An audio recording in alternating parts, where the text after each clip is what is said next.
The doorbell chimed, sending a jolt of panic through my body. I glanced at the kitchen clock. 5:45 p.m. Selina was early, of course. She always arrived ahead of schedule, probably to catch me unprepared. I wiped my flour-covered hands on my apron and rushed to the front door, plastering on a smile. "Emily, dear," Selina cooed as I opened the door. Her eyes swept over me, lingering on my messy apron. "I hope I'm not interrupting anything important." "Not at all, Selina. Happy birthday." I stepped aside, allowing her to glide past me into the foyer. "Mitch and Samantha should be home any minute." Selina's perfectly manicured eyebrow arched. "Oh? I assumed they'd be here helping you prepare for the party." I bit back a retort. "Mitch had a late meeting, and Samantha's at her piano lesson. But don't worry, everything's under control." A lie, of course. Nothing was under control. I'd been juggling work calls all day while trying to bake a cake, prepare hors d'oeuvres, and decorate the house for Selina's 60th birthday party. And where was my husband? Nowhere to be found, as usual. "I'm sure it is, dear," Selina said, her tone dripping with condescension. She followed me into the kitchen, her heels clicking on the hardwood floor. My goodness, what a mess. I gritted my teeth. "I was just finishing up the cake. Would you like a glass of wine while we wait for the others?" "That would be lovely." Selina perched on a bar stool, watching me like a hawk as I poured her a glass of red. "You know, Emily, I've been meaning to have a little chat with you." My stomach clenched. Selina's little chats were never good news. "Oh," she took a sip of wine, her eyes never leaving mine. "I'm concerned about you and Mitch. You seem distant lately." "We're fine," I said quickly. "Just busy with work and Samantha." Selina set down her glass with a sharp clink. "Are you sure about that? Because I happen to know something that might change your mind." My heart raced. "What are you talking about? Did you know that Mitch had an affair a few years ago?" The world tilted on its axis. I gripped the edge of the counter to steady myself. "That's not true." Selina's lips curved into a cruel smile. "Oh, but it is. And if you don't want to lose your husband and your daughter, you'd better step up your game." "Is that a threat?" I asked, my voice shaking. "Consider it friendly advice," Selina replied, standing up. "Now, where should I put my coat?" I pointed numbly toward the closet, my mind reeling. As Selina sashayed away, the front door burst open. "Mommy, we're home!" Samantha's voice rang out. Mitch appeared in the kitchen doorway, Samantha perched on his hip. "Hey, honey, sorry we're late. Traffic was a nightmare." I stared at my husband, searching his face for any sign of guilt or deception. Could Selina be telling the truth? "Emily?" Mitch frowned. "Are you okay? You look pale." I forced a smile. "I'm fine, just a little stressed about the party." Mitch set Samantha down and came over to kiss my cheek. "Don't worry. I'm here now. What can I do to help?" As I rattled off a list of tasks, my mind raced. How could I confront Mitch about Selina's accusation? And if it was true, what would I do? The doorbell chimed again, signaling the arrival of more guests. I took a deep breath, pushing my turmoil aside. I had a party to host, after all. But as I plastered on another fake smile and headed for the door, one thought echoed in my mind. This night was far from over. The morning after Selina's party, I sat at the kitchen table, nursing a cup of coffee and a pounding headache. Mitch had already left for work, and Samantha was at school. The house was eerily quiet, allowing Selina's words to echo in my mind. I shook my head, trying to dismiss her accusations. Mitch wouldn't cheat on me. Would he? But as I replayed the past few months in my head, doubt crept in like a poisonous vine. The late nights at the office, the secretive phone calls, the way he'd become distant both emotionally and physically. My phone buzzed, startling me out of my thoughts. It was a text from Gibbs, my father-in-law. "Emily, are you free for lunch today? We need to talk." I hesitated before replying. Gibbs had always been kind to me, more of a father than my own had ever been. If anyone could help me make sense of this mess, it was him. "Sure, Gibbs. The usual place at 12:30? An hour later, I found myself sitting across from Gibbs in our favorite diner. He looked troubled, his usually jovial face creased with worry. "Emily, my dear," he began, reaching across the table to pat my hand. "I couldn't help but notice the tension between you and Mitch last night. Is everything all right?" I swallowed hard, fighting back tears. I don't know, Gibbs. Selina said something to me before the party, about Mitch." Gibbs's eyebrows furrowed. What did she say? She told me Mitch had an affair a few years ago. The words tumbled out in a rush, and she threatened that if I didn't step up my game, I'd lose him and Samantha. Gibbs's face darkened. That woman, he muttered, always meddling where she doesn't belong. Is it true? I asked, my voice barely above a whisper. Did Mitch really have an affair? Gibbs sighed heavily. Emily, I don't know for certain, but I've had my suspicions for a while now. Mitch has been different lately. Distracted, secretive. My heart sank. I've noticed it too. I just didn't want to believe it. Listen to me, Gibbs said, his voice firm. You don't deserve this uncertainty. You're a wonderful woman and an excellent mother. If my son has been foolish enough to jeopardize that, then he doesn't deserve you. Tears welled up in my eyes. What should I do, Gibbs? Let me do some digging, he replied. I have a few contacts who might be able to help us get to the bottom of this. In the meantime, try to act normal around Mitch. That means we don't want to tip him off if there's really something going on. I nodded, grateful for his support. As we finished our lunch, I felt a glimmer of hope. At least I wasn't alone in this. That evening, as I prepared dinner, Mitch came home later than usual. He barely looked at me as he loosened his tie and grabbed a beer from the fridge. How was your day? I asked, trying to keep my voice casual. Fine, he grunted. Just busy. Big project coming up. I watched him closely, searching for any sign of guilt or deception. But his face remained impassive, giving nothing away. Daddy! Samantha's voice rang out as she bounded into the kitchen. Can we play catch in the backyard? Mitch's face softened as he looked at our daughter. Not tonight, sweetheart. Daddy's tired. Maybe this weekend, okay? Samantha's face fell, and I felt a surge of anger. How dare he neglect our daughter like this? As we sat down to dinner, the tension was palpable. Samantha chattered away, oblivious to the strained silence between her parents. My phone buzzed with a text. It was Gibbs. Found something. Call me when you're alone. My heart raced as I excused myself from the table, claiming a work emergency. Locking myself in the bathroom, I dialed Gibbs's number with shaking hands. Emily, his voice was grave. I'm sorry, but it's true. Mitch had an affair, and I'm afraid it might not be over. The world spun around me as I gripped the sink for support. My worst fears confirmed. I knew nothing would ever be the same again. I stumbled through the next few days in a haze of disbelief and anger. Gibbs's confirmation of Mitch's affair had shattered my world, but I couldn't let it show. Not yet. I had to keep it together for Samantha's sake and to figure out my next move.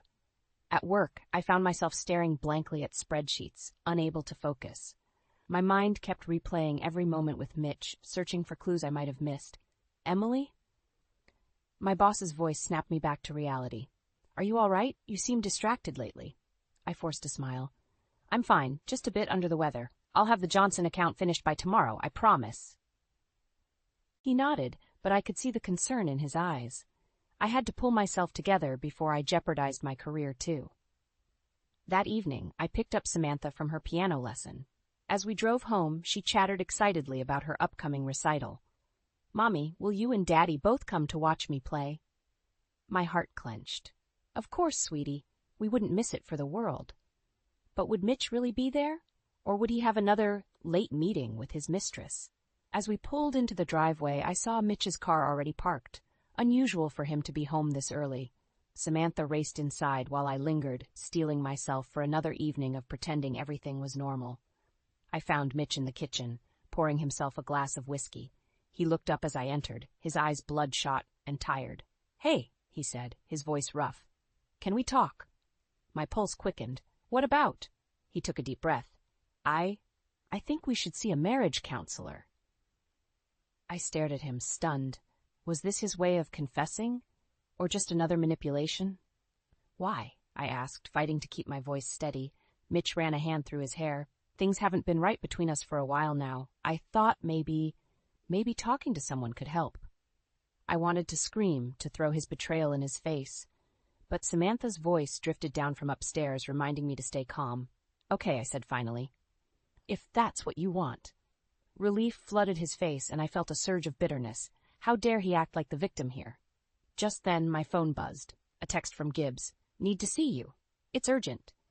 I have to go out for a bit, I told Mitch. Work emergency. He nodded, already turning back to his drink. I grabbed my keys and headed out, my mind racing.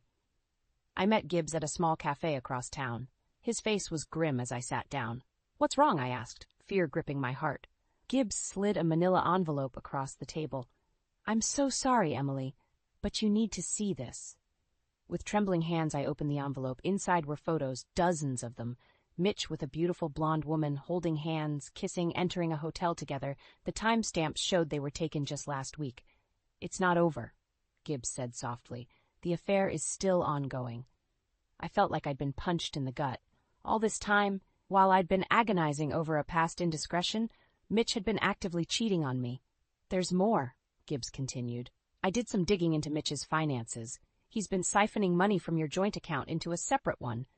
I think he might be planning to leave you." The world tilted on its axis. I gripped the edge of the table, fighting waves of nausea. "What do I do now?" I whispered. Gibbs reached across the table, squeezing my hand. "You fight, Emily. You protect yourself and Samantha. And you show Mitch and Selena that you're not a woman to be trifled with." As I sat there, surrounded by evidence of my husband's betrayal, something hardened inside me.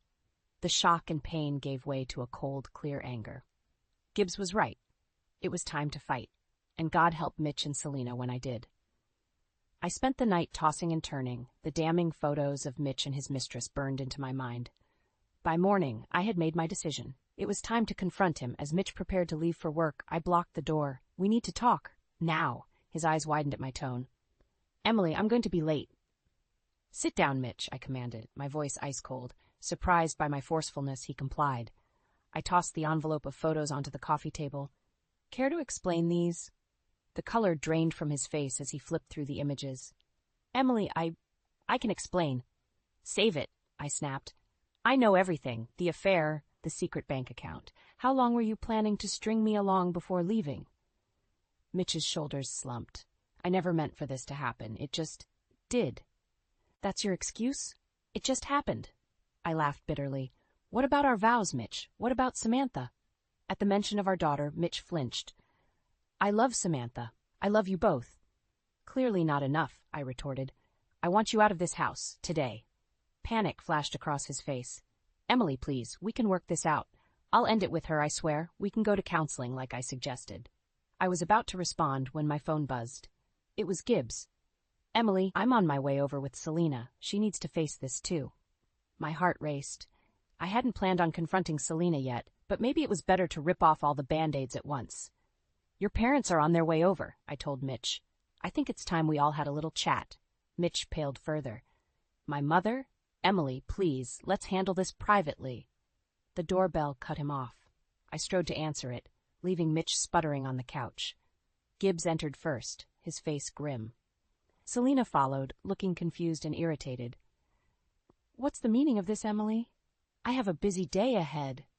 Her words died as she saw Mitch on the couch, the incriminating photo spread before him. "Sit down, Selena," I said, my voice steady. "We have a lot to discuss." For the next hour, I laid out everything. The affair, the financial deception, Selena's threat at her birthday party.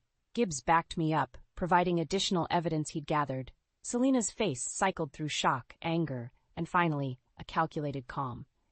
"Well," she said, smoothing her skirt, "these things happen in marriages. I'm sure if Emily had been more attentive—" "Don't you dare blame this on me," I snarled, surprising even myself with my vehemence. "Your son made his choices." "And you," I turned to Mitch, "you had the audacity to suggest counseling when you were still seeing her?" Mitch hung his head. "I'm sorry. I didn't know how to end it." Gibbs, who had been silent until now, spoke up. "Son, I've never been more disappointed in you, and Selena, your behavior is inexcusable." Selena bristled. "Now, Gilbert, let's not be hasty." "Enough," I said, standing. "This is what's going to happen. Mitch, you're moving out, today. I'll be contacting a lawyer about divorce proceedings. Selena, you're no longer welcome in this house or around Samantha until you can treat me with respect."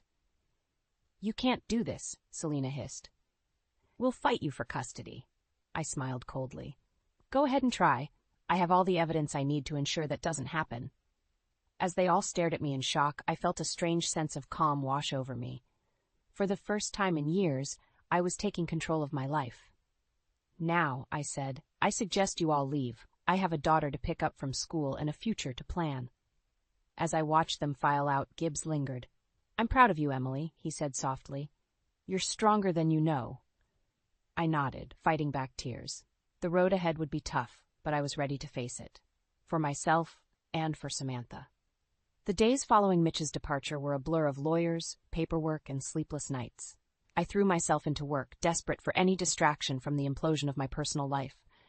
But Selina, true to form, wasn't about to let me find peace. It started with incessant phone calls, which I ignored. Then came the barrage of texts, alternating between saccharine concern and thinly veiled threats. I blocked her number, but she always found new ways to reach me. One evening, as I was helping Samantha with her homework, the doorbell rang. I opened it to find Selina standing there, a false smile plastered on her face. Emily, dear, she cooed, I thought we could have a little chat. Woman to woman. I stood my ground, blocking the entrance. I have nothing to say to you, Selina. Please leave. Her smile faltered. Now don't be difficult. I'm here to help you see reason, for Samantha's sake. At the mention of my daughter, something snapped inside me. Don't you dare use Samantha as a pawn in your games, I hissed. You've done enough damage. Selina's eyes narrowed. I'm warning you, Emily. If you go through with this divorce, I'll make sure you lose everything, including Samantha. Is that a threat? I asked, my voice dangerously low. It's a promise, she replied, her mask of civility finally dropping. I have connections you can't even imagine. One word from me, and your career will be in shambles. You'll be lucky to get a job flipping burgers. I laughed, the sound harsh and bitter. You really don't know when to quit, do you? I'm not that scared little girl you bullied at your birthday party anymore, Selina. I have evidence of Mitch's affair, proof of financial misconduct, and a rock-solid case for full custody. So go ahead, make your threats. I'm not backing down. Selina's face contorted with rage. She opened her mouth to retort, but I slammed the door in her face, my heart pounding. As I leaned against the door, trying to catch my breath, I heard Samantha's small voice behind me. Mommy, was that Grandma? Why was she yelling? I turned to find my daughter standing in the hallway, her eyes wide with confusion and fear. In that moment, I realized I couldn't keep shielding her from the truth. She deserved to understand why her world was changing. Kneeling down to her level, I took her hands in mine. Sweetheart, we need to talk about Daddy and Grandma and why things are going to be different from now on. As I explained the situation in terms she could understand, leaving out the most painful details, I saw a mix of emotions cross her face, sadness, anger, and finally a resolve that mirrored my own. Are we going to be okay, Mommy? She asked, her voice small but steady. I pulled her into a tight hug. Yes, baby. We're going to be more than okay. We're going to be strong and brave, and we're going to build a new life together, just you and me. As I held my daughter, I felt a surge of determination. Selina's threats had only strengthened my resolve. I would fight not just for myself, but for Samantha's future. That night, after tucking Samantha in, I made a decision. It was time to take control of the narrative. I couldn't let Selina spin her web of lies and manipulation any longer. I picked up my phone and dialed Gibbs's number. I need your help, I said when he answered. It's time we expose Selina for who she really is, to everyone. Gibbs's voice was grim but supportive. I'm with you, Emily. What's the plan? As I outlined my ideas, a sense of purpose filled me. The final showdown with Selina was coming, and this time, I would be the one calling the shots. The day of Selina's birthday party arrived, and with it, a storm of emotions I could barely contain. The Gibbs and I had spent weeks preparing for this moment, gathering evidence and steeling our nerves.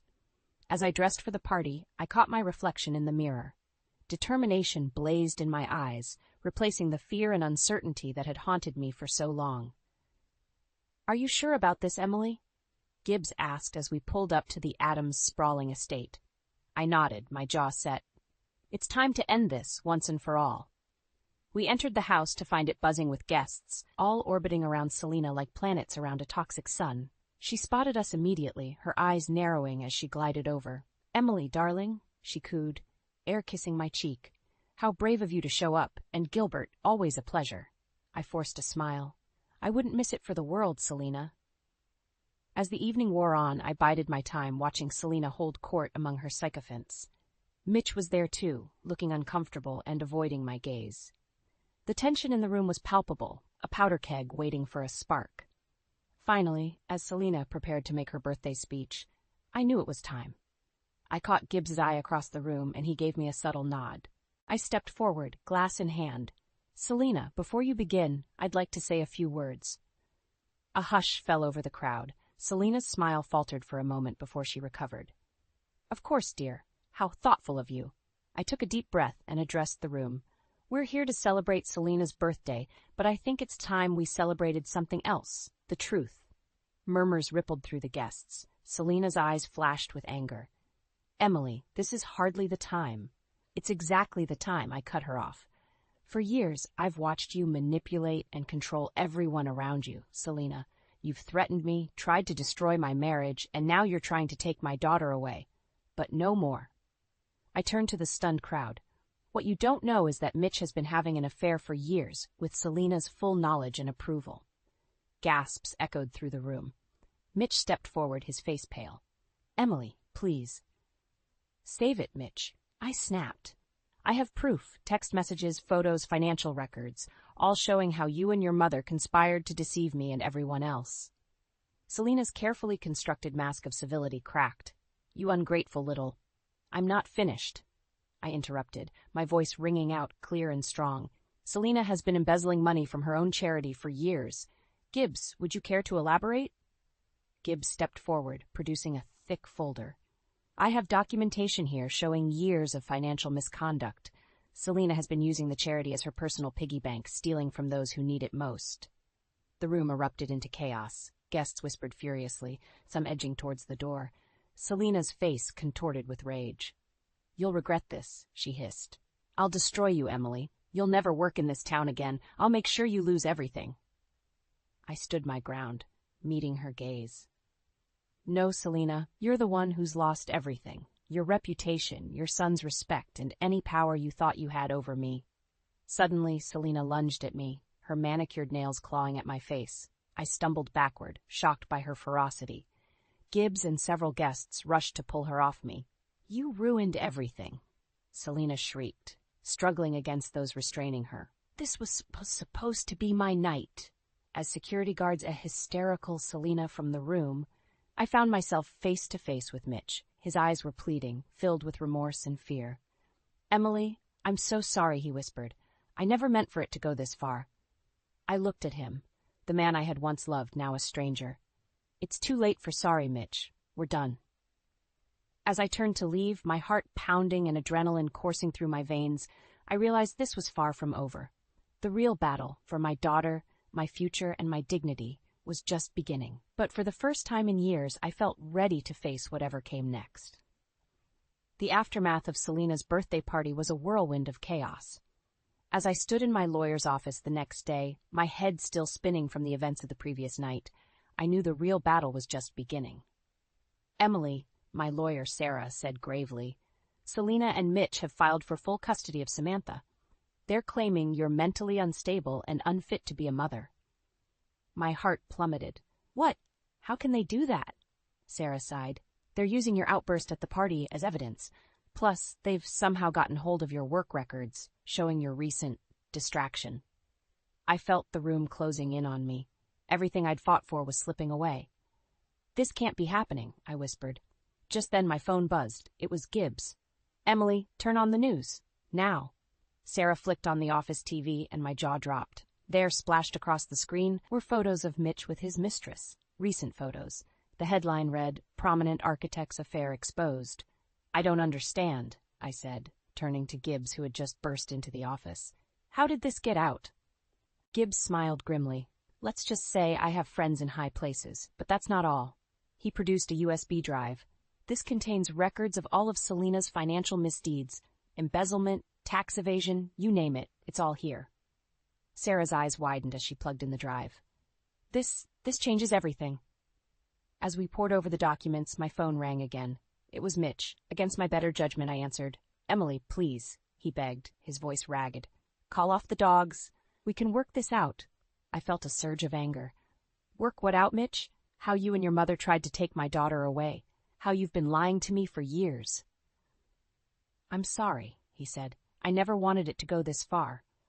Mother, she has a way of twisting things. Please, just meet with us for Samantha's sake.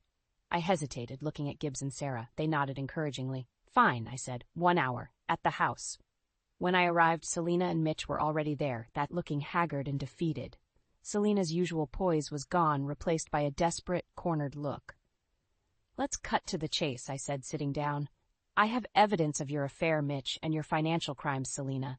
If you don't drop this custody suit and agree to my terms, I'll take it all public.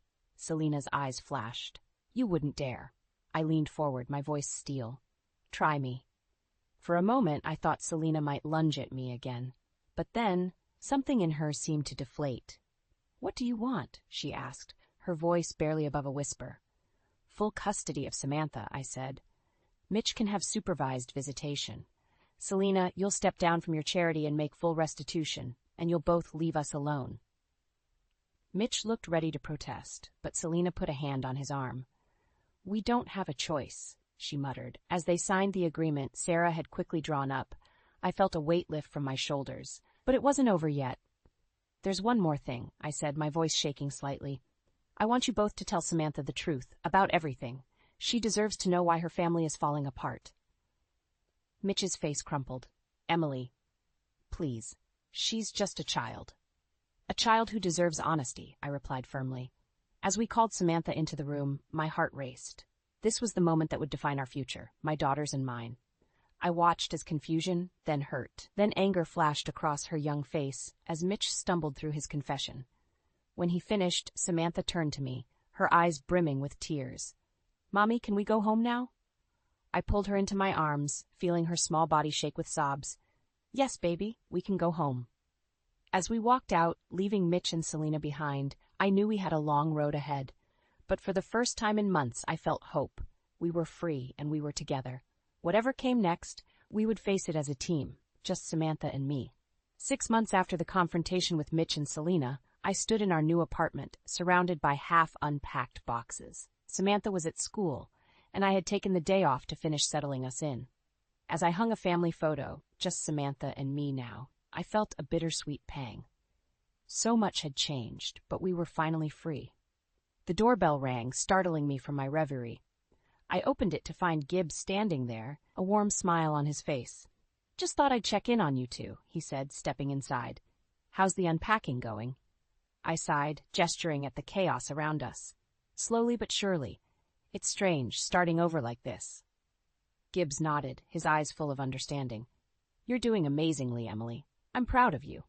As we sat down for coffee, Gibbs updated me on the aftermath of our confrontation. Selena had been forced to step down from her charity, the scandal too much for the board to ignore. Mitch had lost several high-profile clients, his reputation in tatters. And how are you holding up? I asked Gibbs, knowing how painful it must be to distance himself from his son and wife. He sighed heavily. It's not easy, but I know I made the right choice. Family is about more than blood, Emily. It's about loyalty, trust, and doing what's right. Just then, my phone buzzed. It was a text from Mitch. Can we talk? I miss Samantha. I showed the message to Gibbs, my hands shaking slightly. I don't know what to do, I admitted. Part of me wants to keep him away forever, but I know Samantha needs her father. Gibbs placed a comforting hand on my arm. You'll figure it out, Emily. You always do. As Gibbs left, I felt a renewed sense of purpose. I had faced down Selena, stood up to Mitch, and rebuilt my life from the ground up. I could handle this, too. That evening, as Samantha and I sat down to dinner, I broached the subject gently. Sweetie, your dad wants to see you. How do you feel about that? Samantha pushed her peas around her plate, her brow furrowed in thought. Will Grandma Selena be there? No, honey. Just your dad. She nodded slowly. Oh, but can you come too, Mommy? I felt a lump form in my throat. Of course, baby. Always. As I tucked Samantha into bed that night, I marveled at her resilience. Despite everything, she still found reasons to smile, to hope. I knew then that we would be okay. The next morning, I woke up early, a sense of calm settling over me. I had an important meeting at work, my first big presentation since the divorce. As I dressed, I caught sight of myself in the mirror. Gone was the uncertain, fearful woman I had been just months ago.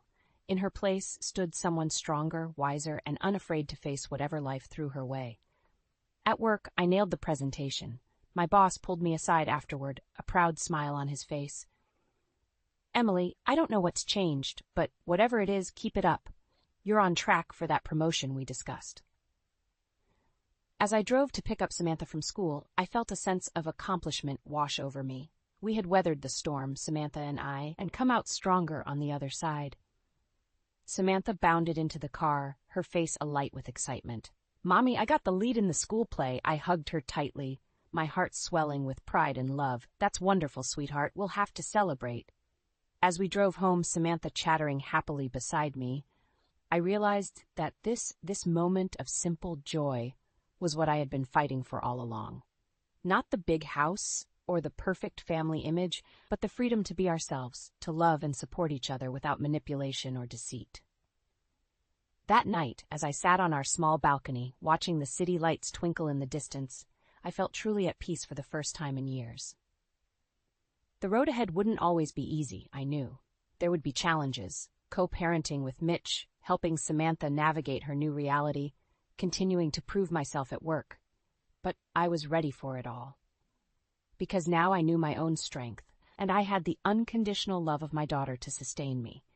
Whatever came next, we would face it together with resilience, grace, and the unshakable bond between a mother and her child. As I closed my eyes, breathing in the cool night air, I smiled. This wasn't the end of our story, it was the beginning of a new, better chapter. The letter arrived on a Tuesday, landing like a grenade in my perfectly ordered life. I almost missed it, buried between bills and junk mail, but my grandmother's lawyer's firm name caught my eye. My hands trembled as I tore open the envelope, standing in my kitchen where I'd shared countless cups of tea with Gran before she passed. My name is Laurel, and until that moment, I thought I'd process my grandmother's death as well as any doctor could. Being an oncologist, I'm familiar with loss, but nothing prepared me for what that letter contained. Dear Dr. Whitaker, it began formally. In accordance with your grandmother's final wishes, we are to deliver the enclosed key and instructions to you exactly 6 months after her passing. A small brass key fell into my palm as I unfolded the letter. My throat tightened. I recognized it immediately. It belonged to Gran's antique writing desk, the one piece of furniture she never let anyone touch. The contents of the locked drawer, the letter continued, include your grandmother's personal diary and several documents she believed you should see. She was explicit that these materials be reviewed by you alone. My phone buzzed. Mother's name flashed across the screen. Marjorie Whitaker. 20 years of minimal contact, and suddenly she was calling daily since Gran's death. I let it go to voicemail, just like I had every other time. Laurel, honey. Her message played later as I poured a generous glass of wine. Clyde and I were thinking about visiting next weekend. There are some things we need to discuss about your grandmother's estate. I deleted the message before it finished. Classic Marjorie, absent for most of my life until money entered the equation.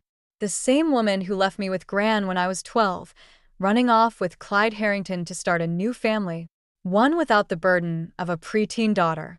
The key felt heavy in my pocket as I drove to Gran's house, my house now, though I hadn't changed a thing since the funeral. The porch light still burned, just as she'd always kept it. For strays, she used to say, both the four-legged and two-legged kind. Inside, everything remained exactly as she'd left it. The writing desk stood in its corner of the study, dark mahogany gleaming in the afternoon light. I approached it slowly, running my fingers along its smooth surface, remembering how Gran would shoo me away whenever she caught me trying to peek inside. The key slid in perfectly. The drawer opened with a soft click. Inside lay a leather-bound journal, its pages yellow with age, and beneath it, a stack of letters bound with faded ribbon. My hands shook as I lifted out the journal, Gran's familiar handwriting flowing across its pages. The first entry was dated 20 years ago, the day after my mother left. My dearest Laurel, it began, if you're reading this, I'm no longer here to protect you from the truth. There are things you need to know about your mother's departure, things I've kept hidden to spare you pain. But you're stronger now, and it's time you understood the real reason Marjorie left that day. My phone buzzed again. This time, it was my half-sister Ruby's name on the screen. Sweet, innocent Ruby, who'd tried so hard over the years to bridge the gap between our broken family halves. I hesitated, then declined the call. Whatever secrets this journal held, whatever truths Gran had kept hidden, they could change everything. The carefully constructed walls I'd built around my heart, the professional distance I'd maintained from my mother's new family, all of it might crumble once I turned these pages. I poured another glass of wine and settled into Gran's favorite reading chair. Outside, storm clouds gathered, casting the study in shadows. Perfect weather for unearthing family secrets. Taking a deep breath, I began to read. Gran's diary entry from that night hit me like a punch to the gut. I had to set it down, my hands trembling as I paced the study. The storm outside had picked up, rain pelting against the windows like accusations. Your mother came to me that morning, Gran had written, desperate and afraid. She said Clyde had given her an ultimatum: leave with him that day, or he'd ensure she never saw a penny of his family's money again.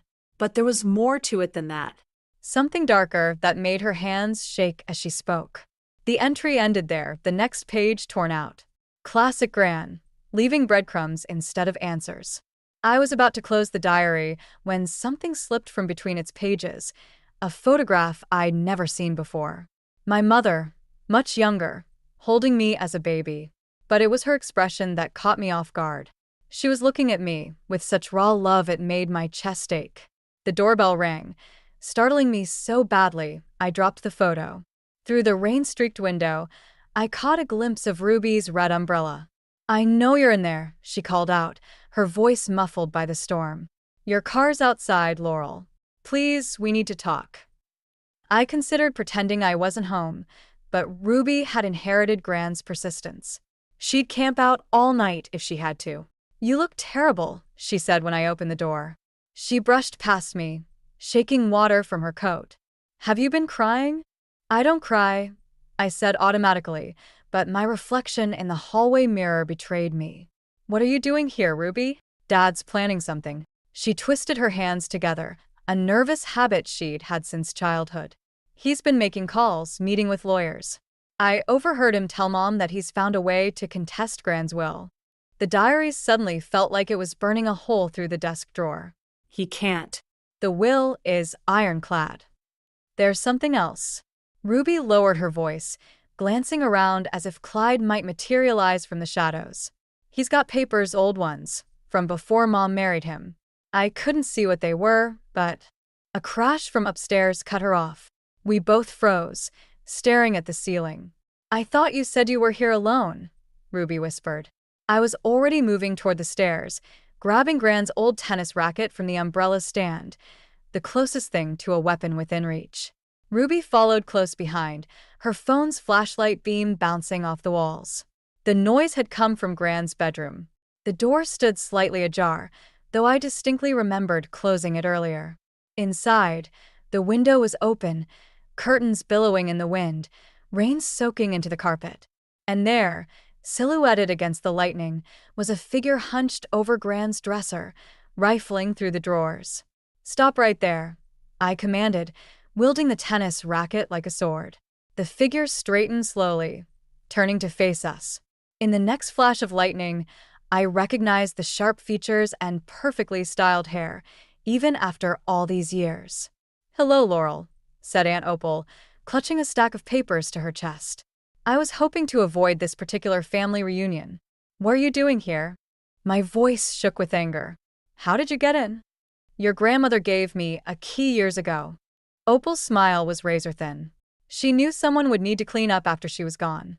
Some things are better left buried, dear. For everyone's sake. Behind me, Ruby gasped. Those are the same kind of papers Dad has. Opal's expression flickered. So Clyde found his copy. I should have known he wouldn't let this go.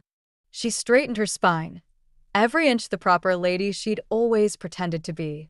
We need to talk, Laurel, about what really happened the day your mother left. Lightning flashed again, illuminating the papers in Opal's hands. In that brief moment, I caught a glimpse of what looked like a contract, my mother's signature bold at the bottom. The truth, it seemed, was about to get a lot more complicated. The contract in Aunt Opal's hands was dated exactly 1 week before my mother left. I stared at it through burning eyes as we sat in Gran's kitchen, the storm still raging outside. Ruby had made coffee none of us were drinking.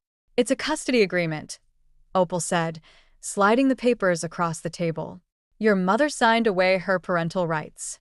Not because of Clyde's ultimatum, but because of something else entirely." My hands wouldn't stop shaking as I read. Legal jargon filled the pages, but one paragraph stood out. "In exchange for maintaining silence regarding the events of March 15, 1999, Marjorie Whittaker agrees to." "What happened on March 15th? I demanded. Opal's face tightened. "That's not my story to tell." "But your mother didn't abandon you for money, Laurel. She left to protect you." Ruby leaned forward, her coffee forgotten. Protect her from what? Before Opal could answer, my phone buzzed. Marjorie's name flashed on the screen again, but this time, there was a text. "Clyde knows about the contract. He's coming for the house. Don't let him in." As if on cue, headlights swept across the kitchen windows. A car door slammed.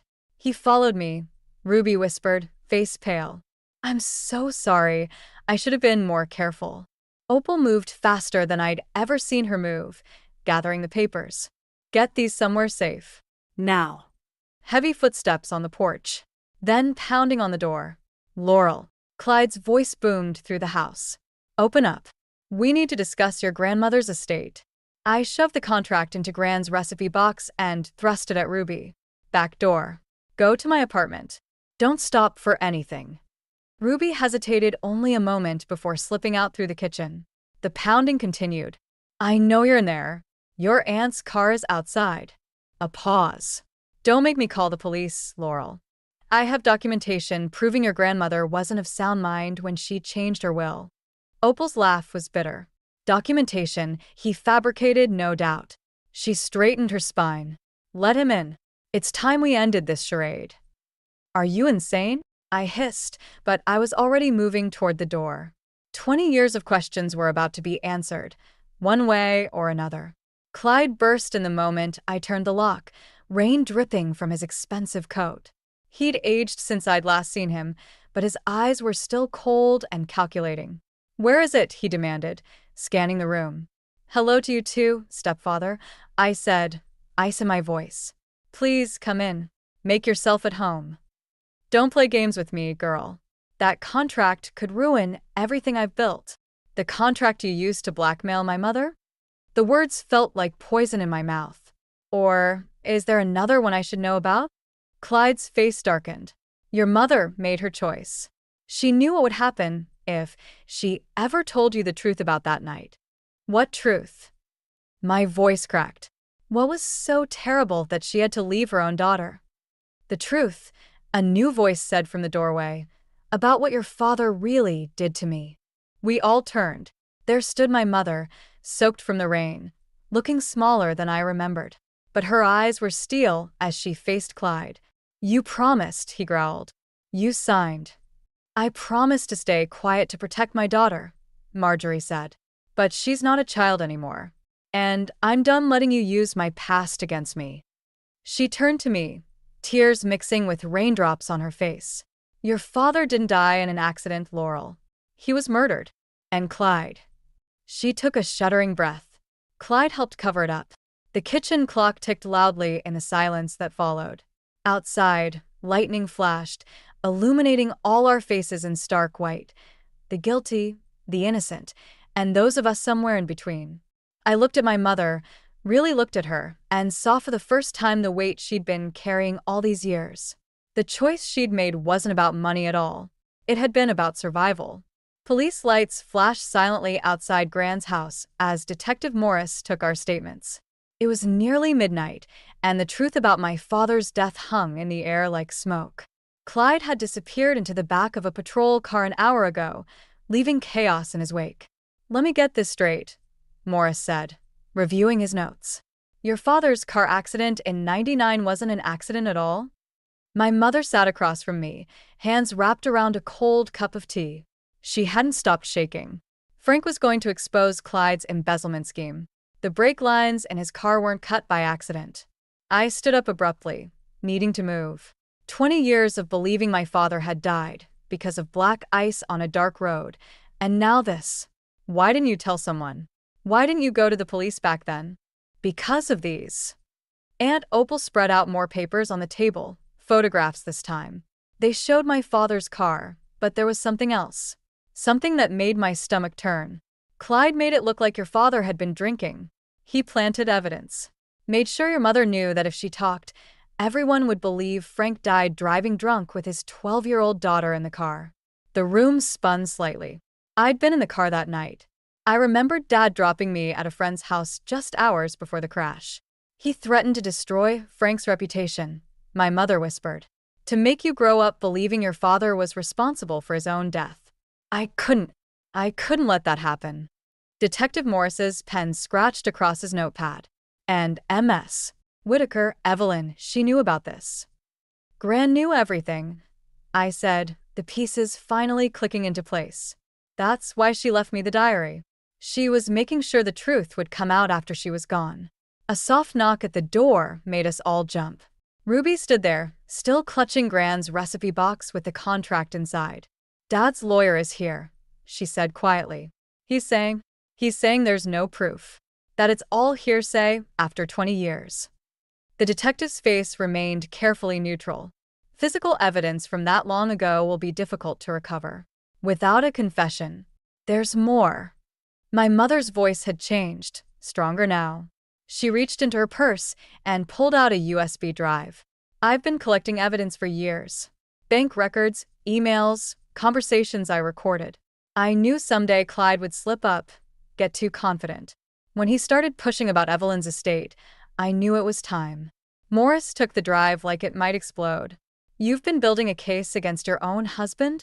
I've been waiting for a chance to protect my daughter. Both my daughters. She looked at Ruby, then at me. I should have done it sooner. I'm so sorry, Laurel. I thought I was protecting you, but I was just protecting myself from having to face what I'd done. Ruby moved to sit beside our mother, taking her hand. The gesture was so simple, so forgiving, it made my throat tight. There's something else you should see, Opal said, pulling one final envelope from her bag. Evelyn wrote this the day before she died. She made me promise to keep it until we had proof about Frank's death. The letter inside was in Gran's familiar handwriting, but shakier than I remembered. As I read, my hands began to tremble. My dearest Laurel, it began, by now you know the truth about your father.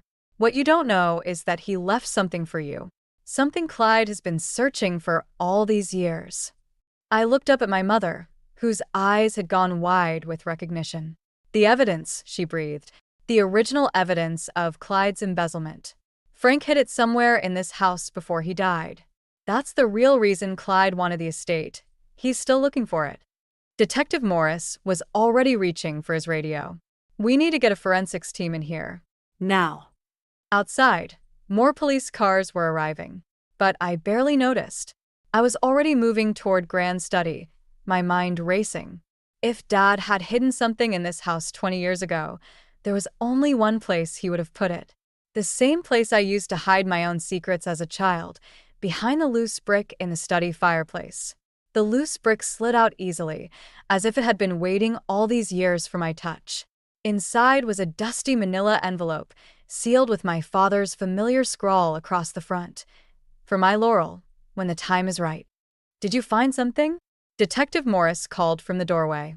Before I could answer, Ruby's scream pierced the air. He's out. Dad's out on bail. My mother appeared behind Morris, face ashen. That's impossible. The evidence. His family's lawyers moved fast, Morris said grimly. We need to get that envelope into evidence now. I clutched the package to my chest, my father's last message to me. I need 5 minutes with this first. Laurel. My mother stepped forward. We don't have time. 5 minutes, I repeated, my voice sharp enough to make her flinch. You've had 20 years to process this. I need 5 minutes. I locked myself in Gran's bathroom, hands shaking as I opened the envelope. Inside were bank statements, photographs, and a letter. But what caught my eye was a small key card with a bank logo and safety deposit box number. My phone buzzed. Unknown number. Hello, Laurel. Clyde's voice was eerily calm. I believe you have something that belongs to me. Nothing here belongs to you. No? Ask your mother about December 12, 1998. Ask her what really happened to those missing funds before your father started investigating me. The bathroom door rattled. Laurel? It was Ruby. Dad's car just pulled up outside. I stared at the documents in my hands. December 12, 1998. There it was, a transfer record with my mother's signature. She was in on it, I whispered. At the beginning. Smart girl, Clyde said. Your mother helped me set up those accounts. She only turned on me when your father found out. She's not the victim she pretends to be. The front door slammed downstairs. Heavy footsteps. I'm coming up, Clyde called out. Let's handle this like family. I cracked open the bathroom door. Ruby stood there, tears streaming down her face. Mom's gone. She just ran out the back door. Of course, she had. Running was what she did best. Get these to Morris. I shoved the envelope at Ruby. Go out the window, down the trellis like we used to. Don't stop for anything. What about you? I pulled Gran's diary from my pocket. I need answers first. Laurel? Clyde's voice was closer now. Let's talk about a deal. Ruby squeezed my hand before disappearing through the window. I walked out to face my stepfather, Gran's diary held tight against my chest. He stood at the top of the stairs, still in his expensive suit despite the late hour. Where are the documents? Gone. Like your leverage over my mother. His smile didn't reach his eyes. You really think she's worth protecting? After everything she's done? I'm not protecting her. The diary's spine crackled under my grip. I'm finishing what my father started. Your father was a fool who didn't understand business. My father, I said quietly, taught me where to hide things. Want to know what else he taught me? Clyde took a step forward. Don't play games. He taught me that the truth always comes out. December 12th, 1998. I know Mom helped you. But I also know from Gran's diary that she tried to stop you once she realized what you were really doing. That's why you needed her gone, why you threatened her with my father's reputation. His face darkened. You have no proof. I have Gran's diary. I have Ruby's testimony about your threats. And I have. I pulled out my phone, showing him the recording icon. Your confession from downstairs earlier. The police may have let you go, but they're going to love hearing this. Clyde lunged forward just as Detective Morris appeared behind him, gun drawn. That's enough, Morris said. Hands where I can see them. As they led Clyde away again, I saw my mother standing in the garden, watching through tears. She took a step toward the house, but I turned away.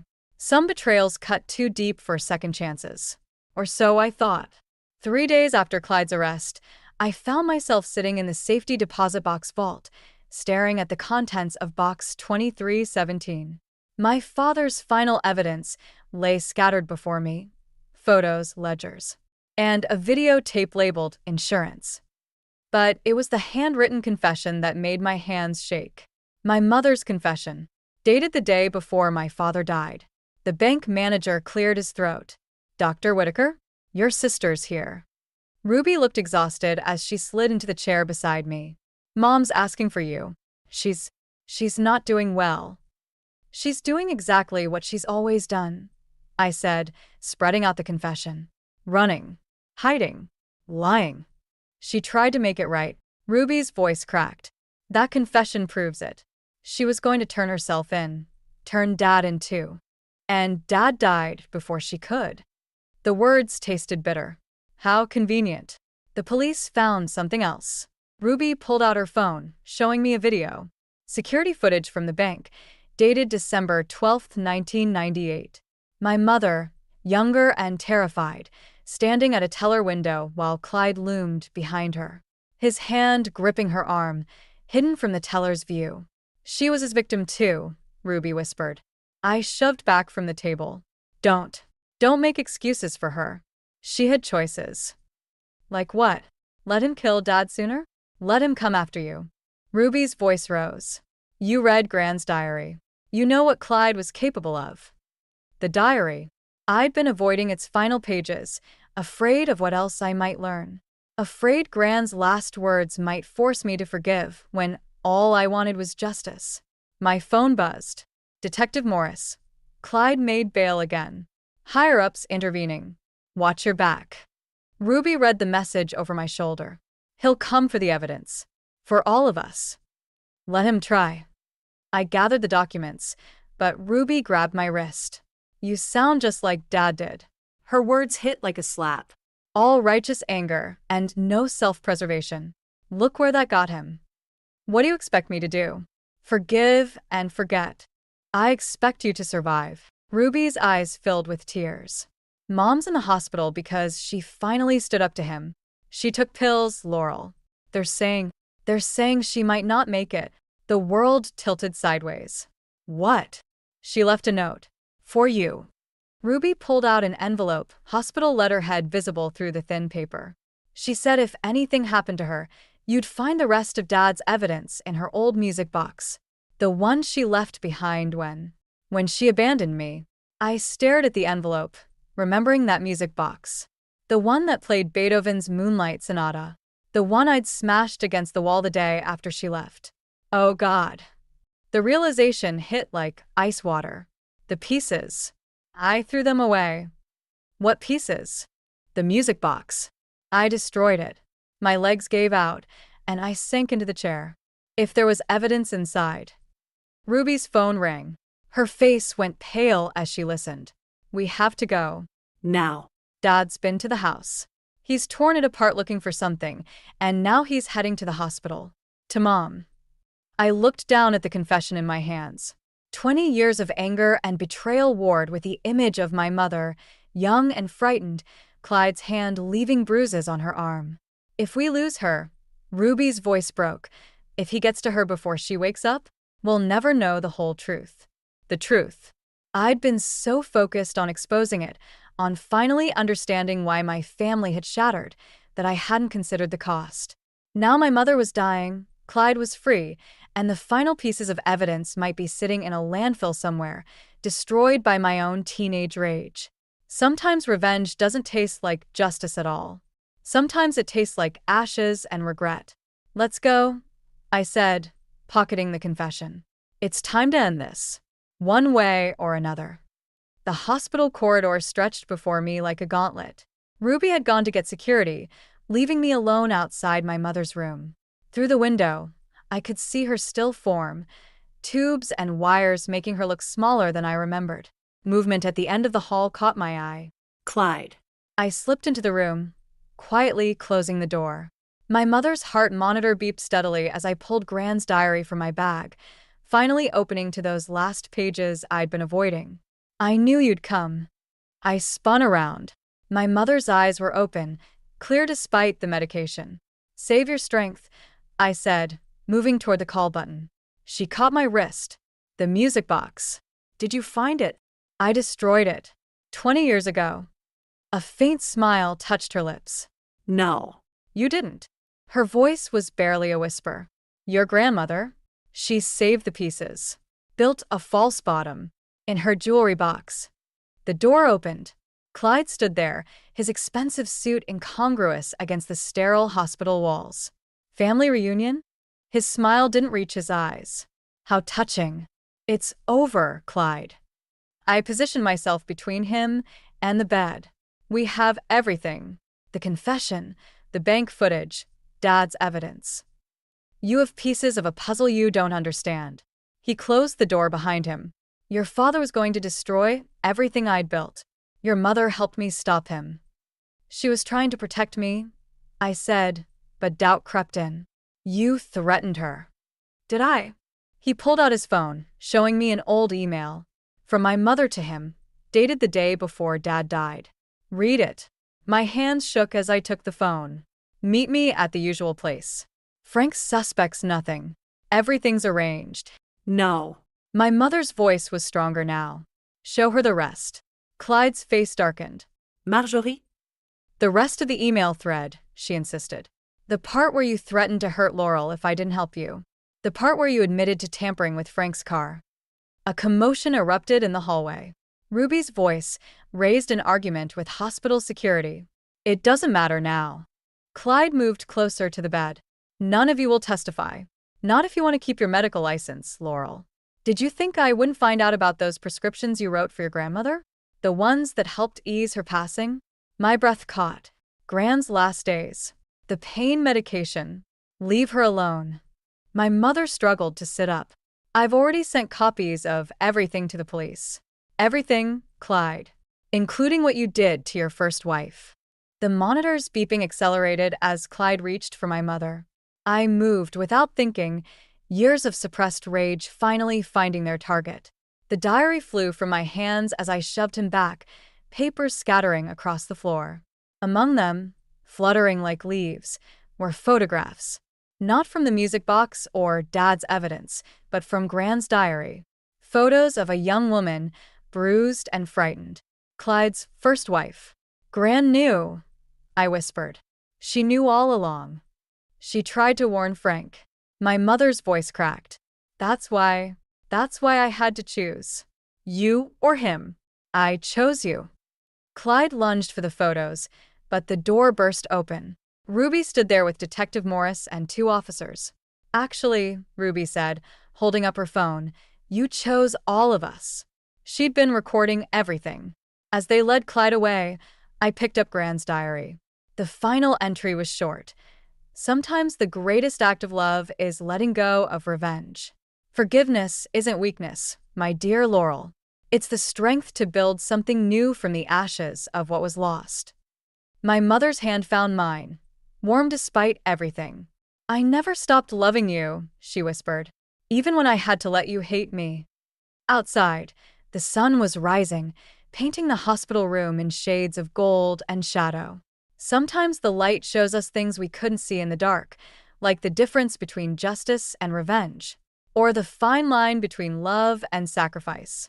I squeezed my mother's hand, 20 years of anger finally giving way to something else, something that felt almost like hope. 6 months after Clyde's conviction, I stood in Gran's study, my study now, sorting through the last of her belongings. Ruby sat cross-legged on the floor, piecing together the restored music box while our mother watched from the doorway, still moving carefully after her hospital stay. Found it, Ruby announced, fitting the final piece into place. The false bottom slid open with a click, revealing not documents, but a single photograph.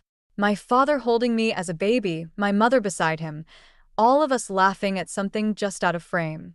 I remember that day, my mother said softly. Frank had just told one of his terrible jokes. I traced the edge of the photo, wondering how different things might have been if we'd stayed frozen in that moment of joy. Why did Gran keep this hidden instead of the evidence? Because evidence proves guilt, Ruby said, wisdom beyond her years in her voice. But this proves there was something worth saving. The doorbell rang. Aunt Opal stood on the porch, clutching a familiar leather-bound book. Found this while packing up my place, she said, holding out another of Gran's diaries. It's from before, everything, when your parents first met. I took the diary but didn't open it. Some stories didn't need to be excavated. Some truths could rest in peace.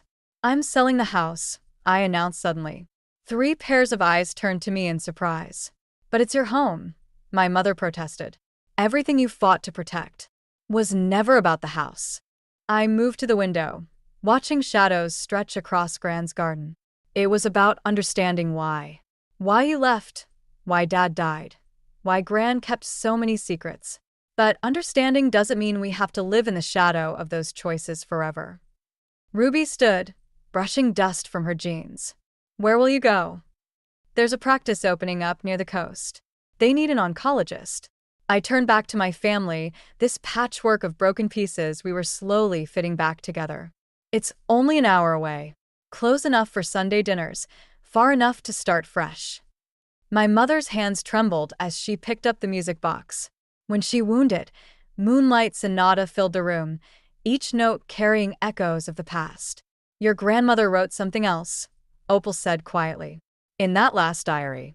About revenge and forgiveness being 2 sides of the same coin. Both ways of holding on to pain. And what's the alternative? I asked. Ruby answered, letting go. Later that night, after everyone had left, I sat in Gran's chair one last time. The study felt different now, lighter somehow. On my laptop, an email from Detective Morris waited. They'd found more of Clyde's victims, other families he'd tried to destroy. My testimony wouldn't be needed at the new trials. I closed the laptop without responding. Let someone else carry the torch of justice. My war was over. The music box sat on the desk, moonlight gleaming off its restored surface. Inside, beneath the false bottom, I'd placed a new photograph, one taken last week at Ruby's graduation. My mother and I flanking her, all of us smiling despite the years of pain between us. Or maybe because of them. Gran's final diary entry had been right. The strongest families aren't the ones that never break, but the ones that learn to rebuild from the pieces. I packed the music box carefully in my bag. Tomorrow, I'd start looking for coastal properties. Something with big windows and a garden, where shadows couldn't linger. Maybe with room for guests. As I locked up the house one last time, I thought I caught a whiff of Gran's perfume, heard the echo of her laugh. But when I turned, there was only moonlight and the soft whisper of leaves in the garden she'd loved so much. Some ghosts, I was learning, don't need to be exorcised. Some can stay, teaching us how to love better, forgive deeper, live fuller. And sometimes, the best revenge isn't revenge at all. It's building something beautiful from the ashes of what was lost.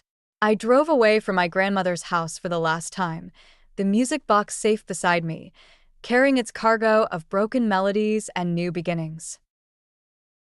You're no longer needed here, so please leave. Why would you say that? After all, this house is enough. I will be living here with my kids. Even though I bought this place with the money I worked desperately to save for 15 years. And I chose a spacious high-rise condo because the mother-in-law wanted to live with us. Yet I don't understand why she would say such a thing. Then my husband intervenes. Why the surprised look? Your role here is over. Thanks for everything until now. Are you serious? I look directly at my husband as I respond. I was reaching my limit in keeping calm as various emotions surged through me. Of course, I'm serious. If you don't like it, we're getting a divorce. Hurry up about it. Hearing that, I made up my mind. After all, my husband has been unemployed. It's disappointing to think what would happen if I divorced him now. And I wanted to disappear from this place as soon as possible. All right. If you say so, I will leave. Why not leave right now? I would be so happy not to see your face anymore. The two of them showed me the ugliest smiles I had ever seen. I felt no need to hold back against such a husband and mother-in-law. I wanted to make them experience hell immediately. And so, I sold the high-rise condo immediately. I am Kristen, turning 39 this year. It's been 4 years since I married my husband, Ryan. Originally, we were colleagues at the same company, but we weren't particularly close. The change in our relationship came about 4 years ago. Huh? Kristen? Ryan? I thought so. Long time no see. Why are you here? Actually, I quit my job today. What? Why? I left the company because the time had finally come to realize my long-held dream. You know I've been drawing comic, right? I finally got my debut. Really? That's awesome. Show it to me sometime. At that time, I didn't have special feelings for my husband. However, I was happy that he praised me. Later, I learned that after leaving the company, Ryan apparently started a business. I think the last time we met was in our 20s. And his career was going well. If you're okay with it, why don't we date? That's sudden, isn't it? I think we're compatible. Ryan's confession was unexpected, but it didn't feel bad. Plus, I was about to turn 35, so I was considering marriage. But I'm getting older, and I want to get married. Then let's get married. What? I was overwhelmed by how fast things were moving. Is that a no? Yes, please. Before I knew it, I had accepted his proposal. I agreed in a moment of impulse, and though I was anxious, it turned out to be an unnecessary worry. Thanks for your hard work.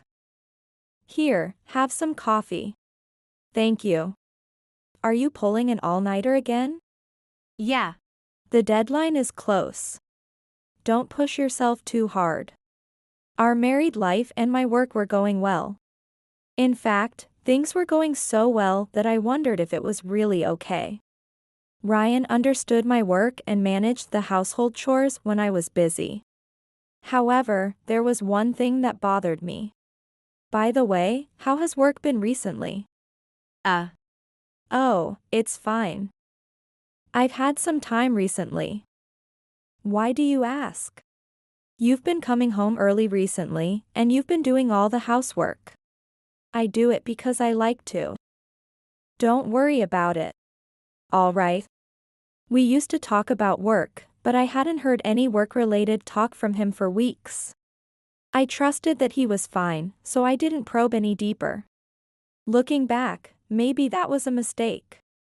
Before I knew it, nearly 4 years had passed. My work was going well, with discussions about turning my works into comic books and even animations. And I started to want a home of my own. I've been thinking about getting a house. What do you think?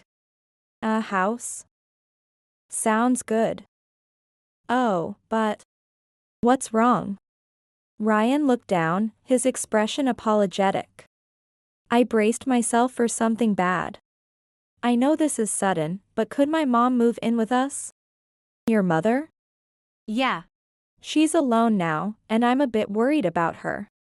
Indeed, since we lost his father 2 years ago, it seemed like she hadn't been the same. Almost as if there was a hole in her heart. I was certainly worried about leaving her alone going forward. Okay. But it might take a while to build a house from scratch. Maybe a condo would be better? Thank you. Just agreeing to live together is enough. You can do as you like after that. Then that's what we'll do.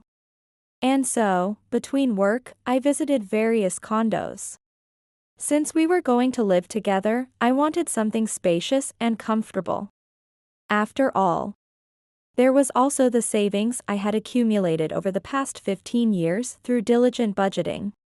A month after starting my search for a condo, I signed the contract for the condo today.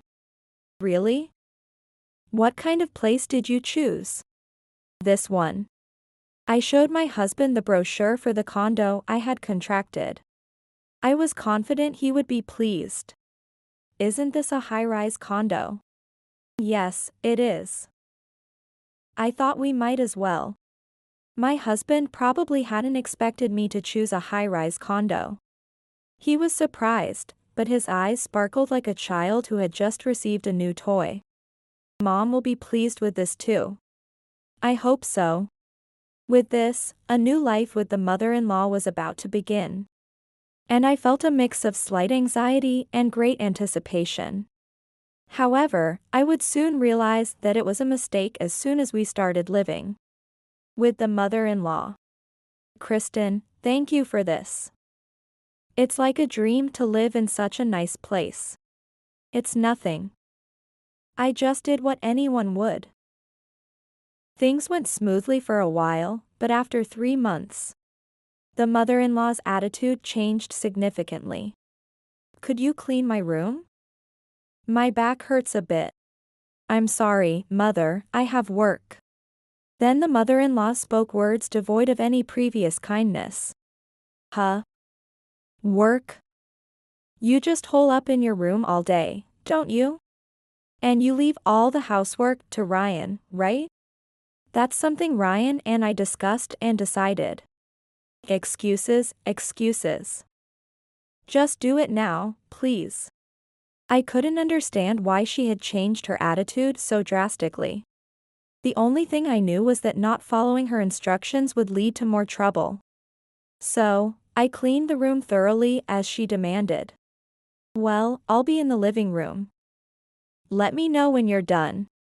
She didn't lift a finger to help and just relaxed in luxury. Frustration filled me as I wondered why I had to do this. It's all done. Finally. Can't you do something as simple as cleaning more swiftly? I'm sorry. Well, that's okay. From now on, please do it regularly. In the end, the mother-in-law went back to her room without thanking me, leaving me to seethe with anger. However, I restrained myself, thinking that any rebellion would only lead to more complaints. Then, I reported the incident to my husband. My mom did? Why? Okay, I'll talk to her too. Really? I can't be too forceful myself. Don't worry. Leave it to me. Relieved by his words, I felt reassured. Indeed, from the next day, the mother-in-law no longer treated me harshly. I thought I could now concentrate on my work as usual. That was until I returned from a meeting a week later. I'm home. As I opened the door, I noticed unfamiliar shoes.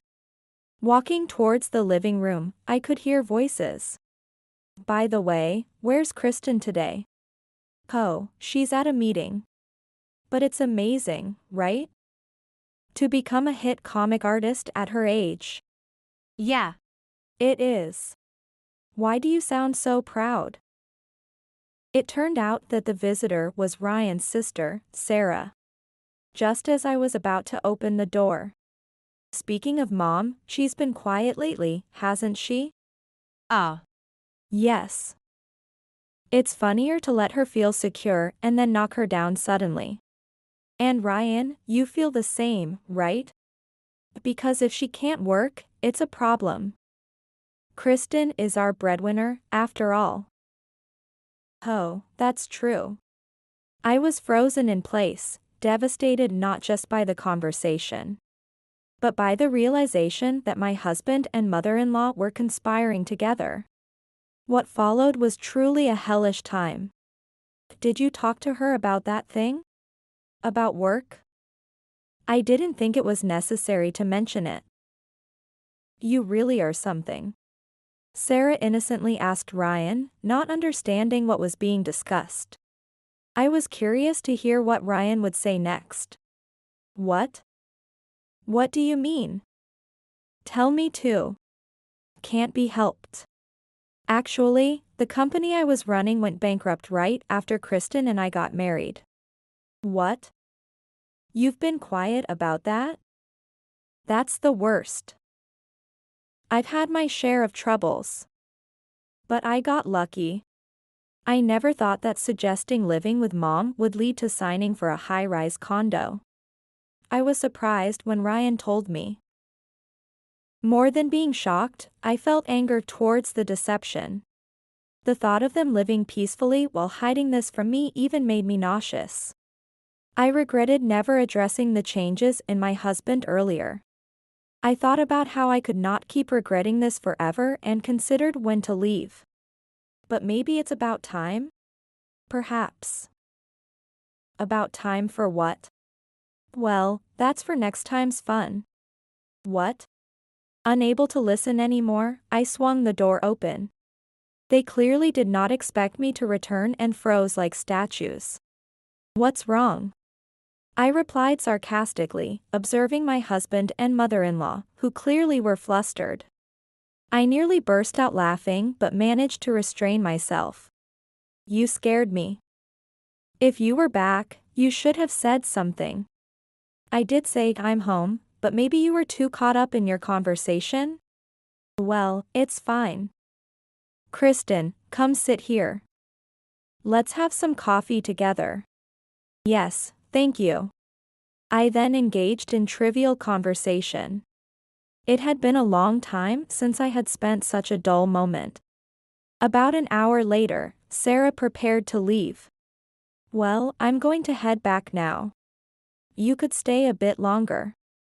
I would like to, but I have plans afterward. Well, if you must go, let me walk you out partway. Sarah likely sensed my feelings towards the two. Perhaps that's why she wanted to escape the situation. As she was leaving, I held her back. Thanks for having me today. Did you enjoy it? Yes, I did. Sarah seemed fearful, perhaps worried about being scolded. Seeing her expression, I decided it was best to give her a warning. I wanted to say one thing to you, Sarah. You shouldn't trust those two too much. What do you mean? The conversation earlier. Understanding dawned on Sarah, and her face turned pale. My revenge was aimed at my husband and mother-in-law. I understand. See you later. From that day on, as far as I knew, Sarah never visited again. My days were filled with thoughts of how to exact revenge on the two. Then one day, as usual, I went to check the mailbox and found a letter addressed to my husband. The moment I saw it, I couldn't stop laughing, realizing it could be useful. I'm off to work. Have a nice day. How insincere. Suddenly curious about his whereabouts, I decided to follow him. Ryan killed some time in a park before heading to a casino. I took photos in case my husband tried to excuse his behavior later. Unemployed, yet he was doing this. Who made this awful meal? By that time, her harassment had resumed, probably triggered by our previous conversation. I was considering how to make her regret her actions. I made it, but my husband never cooked, and there was no one else but me who could have prepared it. How dare you make something like this? You didn't poison it, did you? You handle it. The audacity was almost refreshing. Of course, I was furious, but revenge took precedence over anger. Unable to think of a good plan, I decided to call my mother. I was scared of what she might say. But getting back at my husband and mother-in-law was more important. Hello. Mom? You sound down. What's wrong? Well, actually, I explained everything to my mother. I expected harsh words, but that wasn't what happened. So that's what it was. You've endured a lot. Her words nearly brought me to tears. But what should I do now? From what Kristen has told me, the condo is in your name, right? Yes, but... And it seems like those two really like the place. How about selling it? Sell it? I hadn't thought of that. I agreed with my mother's suggestion. Indeed, what would those two think if they lost the house? Life would surely be tough for an unemployed husband and his mother. Pretty good idea, isn't it? It is, but it's amazing how you can say that with a laugh. Well, it's up to you to decide what to do. After all, we are on your side. Yeah. Hearing you say that really motivates me. Contact me anytime.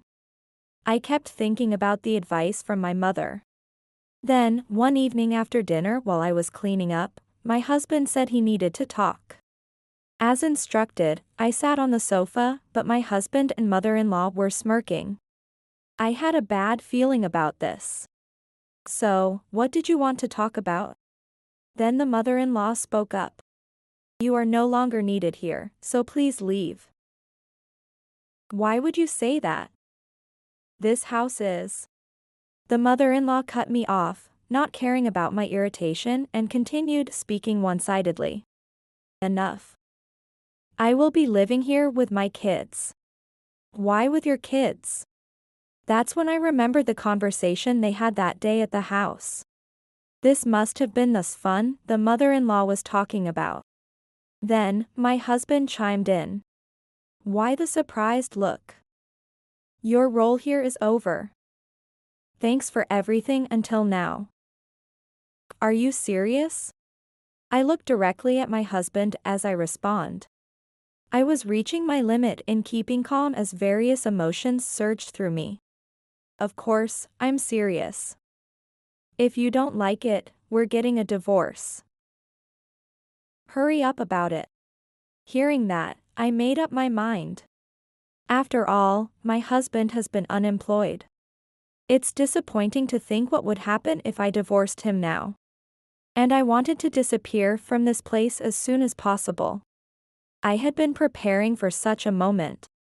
All right. If that's what you say, I'll leave. Why not leave right now? I would be so happy not to see your face anymore. The two of them showed me the ugliest smiles I had ever seen. I felt no need to hold back against such a husband and mother-in-law. I wanted to make them experience hell immediately. I packed the bare essentials and left the house. The two of them saw me off, but I felt no sadness or reluctance. Since we're getting a divorce anyway, you prepare the divorce papers. Don't worry about this condo. We'll take good care of it. Without responding, I walked away without looking back. Let them say whatever they like for now. I decided to return to my parents' home. I'm coming home now. So, you've made up your mind? Yes. I'll be a bit of a bother for a while. Your father and I are waiting. Take care on your way back. At my parents' house, nothing had changed, and my parents were waiting for me. Seeing their faces, I felt a deep sense of relief. Welcome home. I'm home. It's been a while since you've been back, hasn't it? Rest up today. Thank you. That night, I slept soundly for the first time in a long while. The next day, I took immediate action. I prepared the divorce papers, and then I went to the real estate agent. It would be wiser to let go of the condo than to allow those two to live in it. Plus, if they ended up homeless while unemployed, it would indeed be hell. This is a popular condo, so I think we'll find a buyer soon. Is that so? Please take care of it. Leave it to me. A month later, the real estate agent contacted her, saying someone wanted to buy it. My husband and mother-in-law were still living in the condo. And during this month, my divorce had been finalized. We were now complete strangers. I had never looked forward to meeting those two unknowing people as much as I did now. The potential buyer would like to see the inside as soon as possible. Understood. Can I accompany you on the day of the viewing? That would be very helpful for us. Please do join us. Finally, the day of the viewing arrived. As she opened the front door, Ryan burst out. Hey. Who are you to just walk in here? And who are you people anyway? It seemed he hadn't seen me yet, so I stepped forward to reveal myself. Long time no see. Why are you here? Funny you should ask. After all, this condo is in my name. Huh? Clearly, he didn't understand the situation. Don't get it? It means this place isn't yours to keep. That can't be right. Then the mother-in-law appeared. I thought this was just perfect. Since they were both here, I decided to really put them through hell. Hey. What are you doing making a scene in someone else's home? Don't just barge in here. I could call the police on you. That's my line, actually. You have no right to live here. Saying nonsense won't help you. This house is ours. I couldn't help but sigh at their ignorance. Could you please leave? You're in the way of the viewing. A viewing? Why is that happening? Because I put this condo up for sale. Like I said, I bought this condo. So, the ownership is mine. My ex-husband seemed to be losing his grasp on the situation in anger. Even if what you're saying is true, where are we supposed to live? Why don't you go back to your parents' place? We had that house torn down because it was old. Oh, that's too bad. Don't mess around. Then my ex-husband tried to grab me. I dodged quickly, and he ended up falling over spectacularly. Everyone except the mother-in-law couldn't help but laugh at his misfortune. If you don't want me to call the police for trespassing, could you please leave? You're being a nuisance. I looked down at my ex-husband as I said this. He looked like he was about to cry. Finally realizing the situation, he then began to apologize. Of course, no matter what he did, it wouldn't sway my feelings. We were wrong. Please forgive us. Mom, apologize too. Why should I? Apologizing won't change anything. Can you just disappear from my sight? I won't ask twice. Then the ex-husband, pulling along his mother, stormed out. Watching them run off like sore losers, I felt an unexpected clarity and relief. The viewing went on successfully, and we decided on the contract. I told them to clear out any remaining belongings later. That was the last bit of mercy from me. Then, I got a call from Sarah. What's up, Sarah? It's about Mom and Dad. What happened? I was quite curious about what had become of them. It seems they are living in a tiny one-bedroom apartment now. That's why I told you. You can't trust those two. I've really learned my lesson from this ordeal. It appears Sarah believed my advice and had refused their request to live together. Which is why she wasn't present on the day of the viewing. From now on, keep your distance from them. Yes. With this, Sarah likely won't involve herself with those two anymore. But soon after, I received a call from my ex-husband. Just a little help. Could you lend me some money? Huh? That's your own doing. It's because you waste your days gambling and build up debt. You knew? A demand letter arrived for you, and you were lying about going to work. I had someone follow you. I'm working seriously now. But I have debts, and life is hard. That's not my problem. Oh, and tell your mother this too, serves you right. I quickly ended the call. They would continue to taste the hellish days ahead. As I pondered this, I thought it might be interesting to turn this experience into a comic for my next project.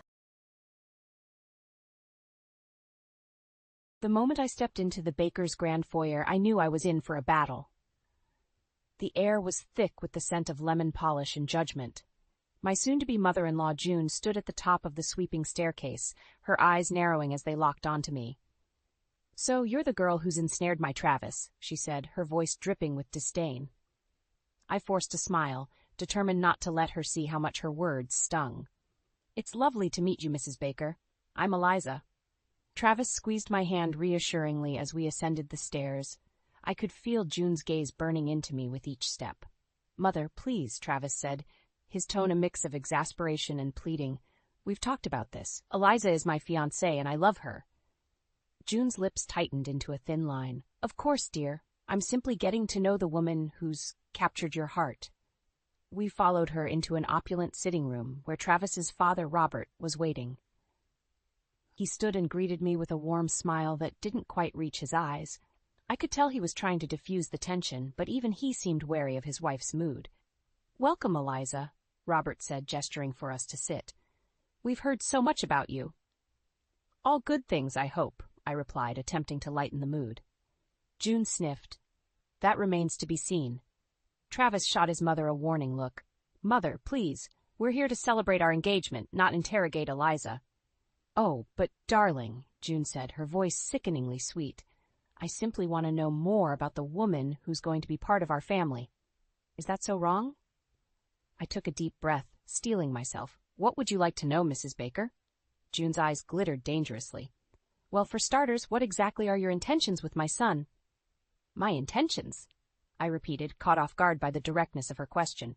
"Yes, dear, your intentions. Surely you must have some beyond simply marrying into our family."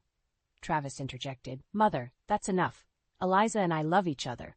That's all that matters. June waved her hand dismissively. Love is all well and good, but there are other considerations. Tell me, Eliza, what do your parents do? I swallowed hard, knowing this was a sore spot. My parents passed away when I was young. I was raised by my aunt. I see, June said, her tone implying she saw far more than I was comfortable with. And your profession? I'm a social worker, I replied, lifting my chin slightly. I help children in the foster care system. June's eyebrows arched. How noble, and not very lucrative, I imagine. Money isn't everything, Mother, Travis said firmly. No, but it certainly helps, June retorted. She turned back to me, her gaze piercing. And you're certain it's Travis you're in love with, not his position? The room fell silent. I could feel the blood rushing to my face, a mix of anger and humiliation coursing through me. Travis stood abruptly, his fists clenched at his sides. That's enough, he said, his voice low and dangerous. We're leaving, now. As we made our hasty exit, I caught a glimpse of Robert's face. He looked torn, apologetic, but said nothing as his wife smirked triumphantly. Once outside, Travis pulled me into a fierce hug. I'm so sorry, Eliza. I had no idea she would be this awful. I buried my face in his chest, fighting back tears. It's okay. We'll get through this. But as we drove away from the Baker mansion, I couldn't shake the feeling that this was just the beginning of a long and painful battle. June's words echoed in my mind, planting seeds of doubt and fear. I loved Travis with all my heart, but was our love strong enough to withstand the storm that was his mother? Little did I know, this was only the first skirmish in what would become a war for my happiness, my dignity, and my place in the family I was marrying into. The weeks following our disastrous first meeting with Travis's parents were a whirlwind of wedding preparations and forced smiles.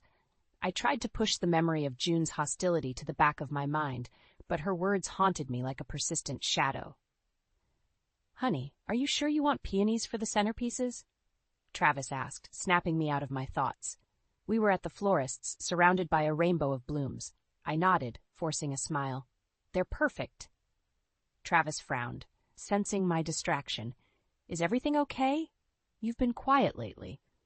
I hesitated, torn between honesty and protecting him from the truth about his mother. I'm fine, just stressed about the wedding. Before he could press further, my phone buzzed. I glanced at the screen and felt my stomach drop. It was June. I should take this, I mumbled, stepping outside the shop. Eliza, dear. June's saccharine voice dripped through the phone. I hope I'm not interrupting anything important. I gritted my teeth. Not at all, Mrs. Baker. What can I do for you? Oh, I just wanted to discuss the guest list. I've taken the liberty of adding a few names. I'm sure you won't mind. My free hand clenched into a fist. Actually, Travis and I have already finalized the list. We're trying to keep it intimate. June's tone sharpened. Intimate? Don't be ridiculous. This is a Baker family wedding. We have appearances to maintain. I understand, but no, I don't think you do. June cut me off. Let me be clear. This wedding isn't just about you and Travis. It's about our family's reputation, and I won't have you tarnishing it with your quaint ideas. I felt my cheeks burn with anger and humiliation. Mrs. Baker, I appreciate your input, but Travis and I... Travis will understand, she interrupted again. He knows the importance of family, unlike you, apparently. The words stung like a slap. I struggled to keep my voice steady. I'll discuss it with Travis and get back to you. See that you do, June said coldly before hanging up. I stood there, phone clutched in my trembling hand, fighting back tears. How could I tell Travis that his mother was steamrolling over our wedding plans, that she was treating me like an intruder in my own marriage? Eliza? Travis's voice startled me. He was standing in the doorway, concern etched on his face. Was that my mother? I nodded, unable to speak. He sighed, running a hand through his hair. What did she want this time? I hesitated, then decided on a half-truth. She wants to add some people to the guest list. Travis groaned. Of course she does. Don't worry, I'll handle it. As we walked back to the car, I felt a wave of guilt wash over me. I should tell him the whole truth, how his mother was making me feel. But the words stuck in my throat. I didn't want to come between Travis and his family. I didn't want to be the cause of any tension. That night, as we lay in bed, Travis rolled over and pulled me close. I'm sorry about my mother, he whispered. I know she can be difficult. I nestled into his embrace, grateful for his warmth. It's okay. I'm sure she'll come around eventually. But even as I said the words, I knew they were a lie. June's hostility was growing, not diminishing, and I was caught in the middle, trying to balance my love for Travis with the increasing strain of his mother's disapproval. As I drifted off to sleep, I couldn't shake the feeling that this was just the beginning. June's interference with the wedding was a clear message. She wasn't going to make this easy. And I was left wondering how much more I could endure before something had to give. The shrill ring of my phone jolted me awake. I fumbled for it in the dark, squinting at the bright screen. 3:17 a.m., unknown number. My stomach clenched as I answered. "Hello?" I whispered, careful not to wake Travis. "You think you've won, don't you?"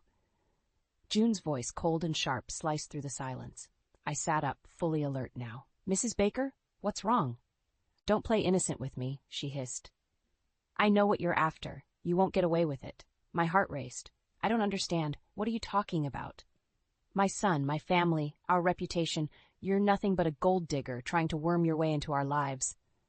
I felt like I'd been slapped. "That's not true. I love Travis." "Love," she scoffed. "What would you know about love? You're just using him. But mark my words, I won't let you destroy what I've built." The line went dead. I sat there, phone clutched in my trembling hand, trying to process what had just happened. This wasn't just disapproval anymore. This was outright hostility. Over the next few weeks, the calls continued, sometimes at night, sometimes during the day. June's accusations grew more vicious, her threats more pointed. She called me a whore, a con artist, a leech. Each word chipped away at my confidence, my happiness. I tried to hide it from Travis, but the strain was taking its toll. I lost weight, developed dark circles under my eyes, my smile became forced, my laughter hollow. One evening, as we sat on the couch watching TV, Travis turned to me, his face etched with concern. "Eliza, what's going on? And don't say nothing. I know something's wrong." I opened my mouth, ready to deny it again, but the words wouldn't come. Instead, to my horror, I burst into tears. Travis pulled me close, stroking my hair. Hey, it's okay. Whatever it is, we'll face it together. Just talk to me." I wanted to tell him everything, about his mother's calls, her accusations, the constant barrage of hatred, but I couldn't bring myself to shatter his image of his family. "It's just wedding stress," I lied, hating myself for it. "And work's been tough lately." Travis didn't look convinced, but he nodded. "Maybe we should postpone the wedding, give ourselves more time." "No," I said too quickly. The thought of prolonging this nightmare was unbearable. "No, I don't want to wait. I love you, Travis. I want to be your wife." He smiled, but his eyes were still worried. "I love you too, more than anything. You know that, right?" I nodded, burying my face in his chest to hide my tears. The next morning, I woke to find Travis already gone, a note on his pillow saying he'd been called into work early. I was making coffee when my phone rang. Unknown number. My hand shook as I answered. "Listen carefully." June's voice was low, menacing. "I've tried to reason with you, but you insist on pushing forward with this farce of a wedding. So let me be clear. If you don't leave Travis, if you don't end this engagement, I will make your life a living hell. I will turn everyone against you. I will destroy you." I gripped the counter, feeling dizzy. "Mrs. Baker, please. You have until the end of the week to make your decision. Choose wisely." The line went dead. I sank to the floor, my whole body shaking. This couldn't be happening. How had it come to this? As I sat there, surrounded by the shattered pieces of my happiness, I realized I had a choice to make. I could walk away, spare myself the pain and humiliation, or I could stand my ground and fight for the man I loved. But as June's threats echoed in my mind, I wondered if I had the strength to face what was coming. And more importantly, would my love for Travis be enough to withstand the storm that his mother was determined to unleash? I stared out the car window, my stomach churning as we approached the Baker mansion. Travis and I were spending the weekend with his parents, and despite my protests, he had insisted we couldn't cancel. "They're family," he'd said, oblivious to the torment his mother had been putting me through. As we pulled up the driveway, June emerged from the front door, her smile as artificial as the pearls around her neck. "Welcome, dears," she called out, her eyes cold despite her cheery tone. Travis squeezed my hand. "It'll be fine," he whispered, but I couldn't shake the dread settling in my bones. The afternoon dragged on, filled with tense small talk and pointed remarks from June. By dinner time, I was exhausted from the effort of maintaining a facade of normalcy. "Eliza, dear," June said as we finished our meal, "would you help me clear the table?" I nodded, following her into the kitchen. As soon as we were alone, her demeanor changed. "I thought I made myself clear," she hissed, slamming a plate into the sink. "You were supposed to end this charade." I flinched but stood my ground. "Mrs. Baker, I love Travis. I'm not going anywhere." Her eyes narrowed. "We'll see about that." The rest of the evening passed in a blur of veiled insults and uncomfortable silences. By the time we retired to our guest room, I was desperate for a moment of peace. "I'm going to take a quick shower," I told Travis, grabbing my toiletries. The hot water was a blessed relief, washing away some of the tension, but as I reached for my towel, I realized with a sinking heart that I'd forgotten to bring a change of clothes. I wrapped the towel around myself and cracked open the bathroom door. "Travis?" I called out softly. No response. The bedroom was empty. Taking a deep breath, I stepped into the hallway, intending to make a quick dash to our room, but as I rounded the corner, I collided with June. Her eyes raked over me, disgust evident in her expression. "What do you think you're doing, parading around like that?" "I'm sorry," I stammered, clutching the towel tighter. "I forgot my clothes." "Forgot?" she scoffed. "Or perhaps you're trying to seduce my husband now, too?"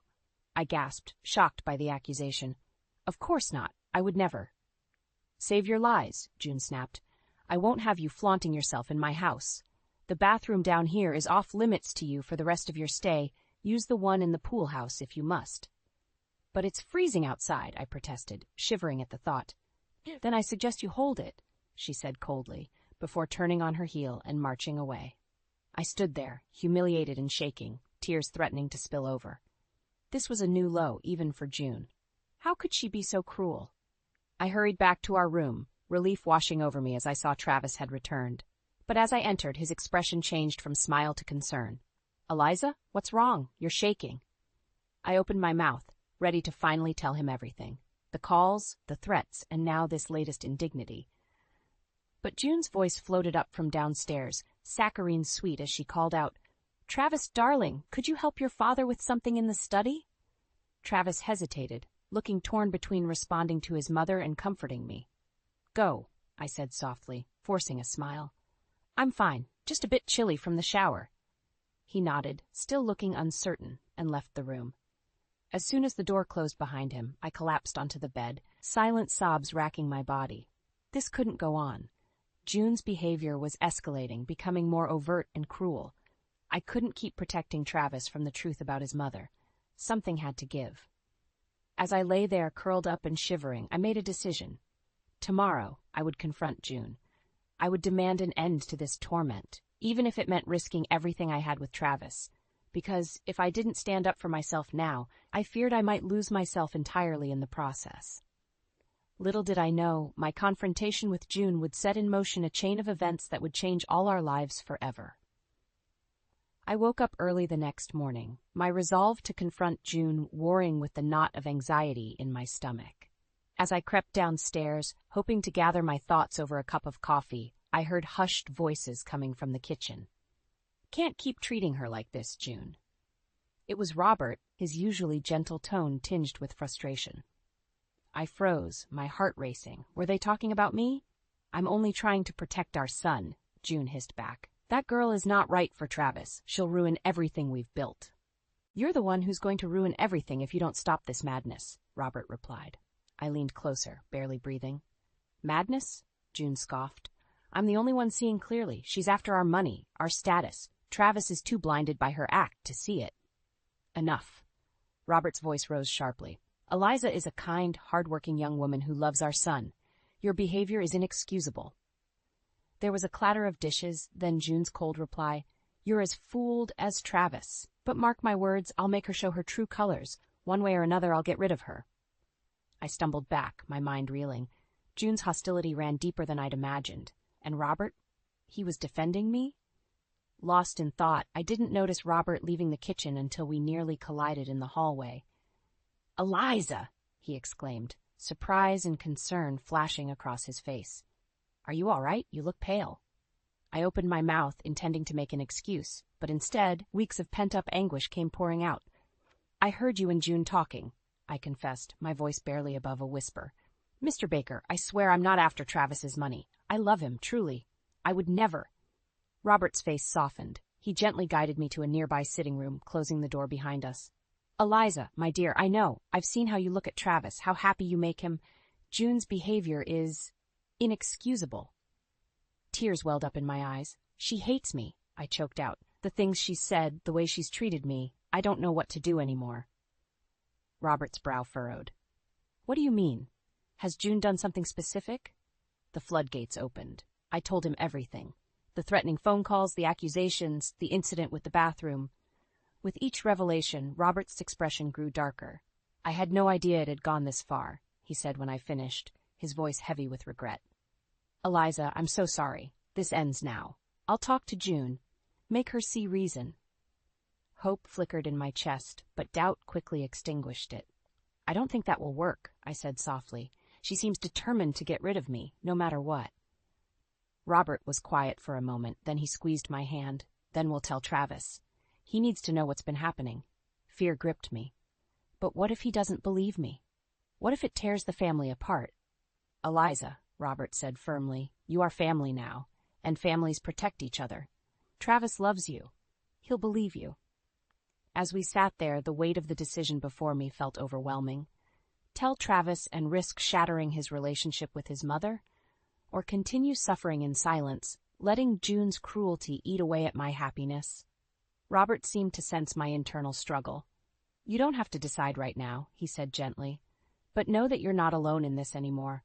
Whatever you choose, I'll support you. I nodded, a mix of gratitude and trepidation washing over me. As I left the room, I caught a glimpse of June watching from the top of the stairs. Her eyes narrowed in suspicion. In that moment, I knew. There was no more hiding, no more enduring in silence. It was time to stand up for myself, for my love, for my future. Whatever the consequences, I had to confront June and end this torment once and for all. Little did I know, the confrontation that was coming would change everything, in ways I could never have imagined. My heart pounded as I stood at the top of the stairs, watching Robert march purposefully towards June in the living room. After our conversation, he had insisted on confronting her immediately. I hadn't wanted Travis to find out this way, but events were spiraling out of my control. June, we need to talk. Robert's voice was firm, leaving no room for argument. June looked up from her needlework, her eyes narrowing as they flicked between Robert and me. What's this about? It's about your treatment of Eliza, Robert said, his usually gentle demeanor replaced by steely resolve. It ends now. June's face hardened. I don't know what lies that girl has been telling you, but... No lies, June, Robert cut her off. I've seen it with my own eyes, the calls, the threats, forbidding her from using the bathroom. It's cruel and it's beneath you. I watched June's face pale, then flush with anger. You don't understand, she hissed. She's not right for Travis. She'll ruin everything. The only one ruining things is you, Robert shot back. Their voices rose, the argument escalating rapidly. I stood frozen, torn between intervening and fleeing. Suddenly, Travis appeared beside me, his face a mask of confusion. What's going on? He asked, his eyes widening as he took in the scene below. Before I could respond, June's voice rang out, shrill and accusatory. She's turned you against me, Robert. Can't you see she's manipulating all of you? Mom? Travis called out, descending the stairs. Dad? What's happening? The room fell silent as everyone turned to look at Travis. June's face crumpled into a mask of victimhood. Oh, Travis, she cried. Your father and Eliza, they're ganging up on me, after everything I've done for this family. I couldn't stay silent any longer. That's not true, Travis, I said, my voice shaking. Your mother has been... Been what? June interrupted, her eyes flashing dangerously. Go on. Tell him your lies. Travis looked between us, bewildered. Someone explain what's going on now. Robert stepped forward, placing a hand on Travis's shoulder. Son, your mother has been mistreating Eliza, making threatening phone calls, forbidding her from using the bathroom, accusing her of being after our money. Travis's face drained of color. What? No, that can't be true. Mom would never... It is true, I said softly, descending the stairs to stand beside him. I'm so sorry I didn't tell you sooner. I didn't want to come between you and your family. June let out a harsh laugh. Oh, that's rich. You've done nothing but try to come between us from the moment you arrived. That's enough, Robert's voice boomed through the room. June, you need to admit what you've done and apologize to Eliza. June's face contorted with rage. Apologize? Never. I was protecting our son from this gold-digging harlot. The slap echoed through the room before I even realized what had happened. Travis stood there, his hand still raised, staring at his mother in shock. Travis! June gasped, her hand flying to her reddening cheek. How could you? Travis's voice was low, trembling with anger. How could you treat Eliza like this? Your own daughter-in-law? June's eyes darted around the room, looking for an ally and finding none. I was only trying to protect you, she stammered. By abusing the woman I love?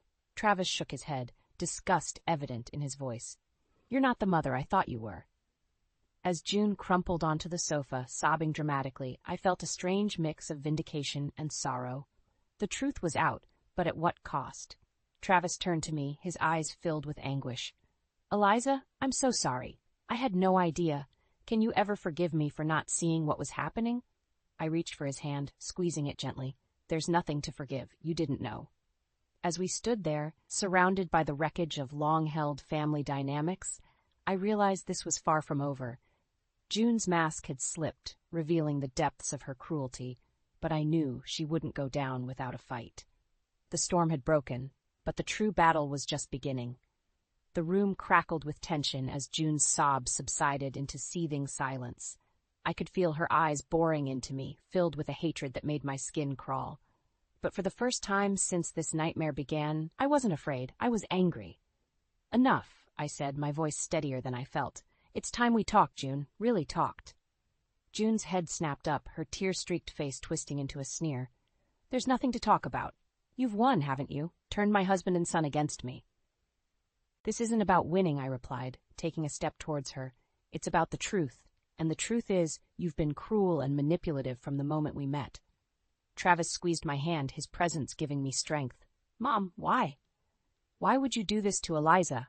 To us? June's eyes darted between us, her composure cracking. I was protecting you, Travis. This girl, she's not one of us. She'll never understand our world, our responsibilities. Your world? I scoffed, years of pent-up frustration boiling over. You mean a world of judgment and cruelty? Of looking down on others? That's not a world I want any part of, and it's not the world Travis wants either. June leapt to her feet, her face contorted with rage. You insolent little... That's enough! Robert's voice boomed, silencing the room. June, you need to listen. Really listen. For a moment it seemed like June might lash out again, but something in Robert's tone made her pause. I took a deep breath, steeling myself. I love your son, June. Not his money, not his status, him. And I've endured your abuse, your threats, your manipulation, because I thought that's what I had to do to be part of this family, but I see now that was a mistake. Travis stepped forward, his arm wrapping protectively around my waist. Eliza is my family now, Mom, and if you can't accept that, if you can't treat her with respect and kindness, then... Then what?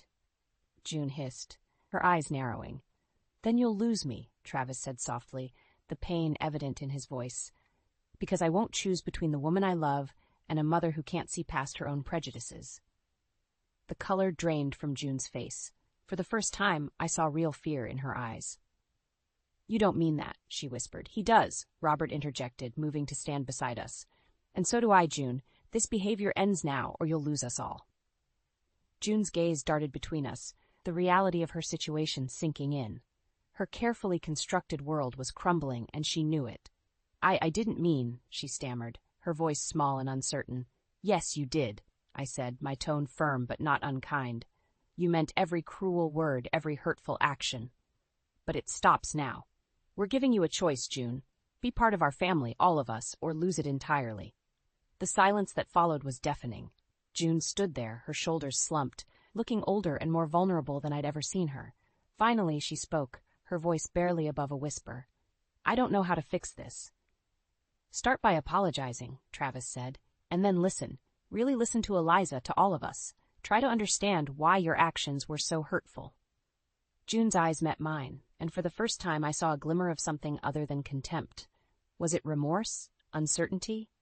I'm sorry, she said, the words sounding foreign on her tongue. I don't expect forgiveness, but I'm sorry. It wasn't much, but it was a start. As I stood there, surrounded by the remnants of June's carefully constructed facade, I realized we were at a turning point. The old dynamics were shattered, but what would rise from the ashes?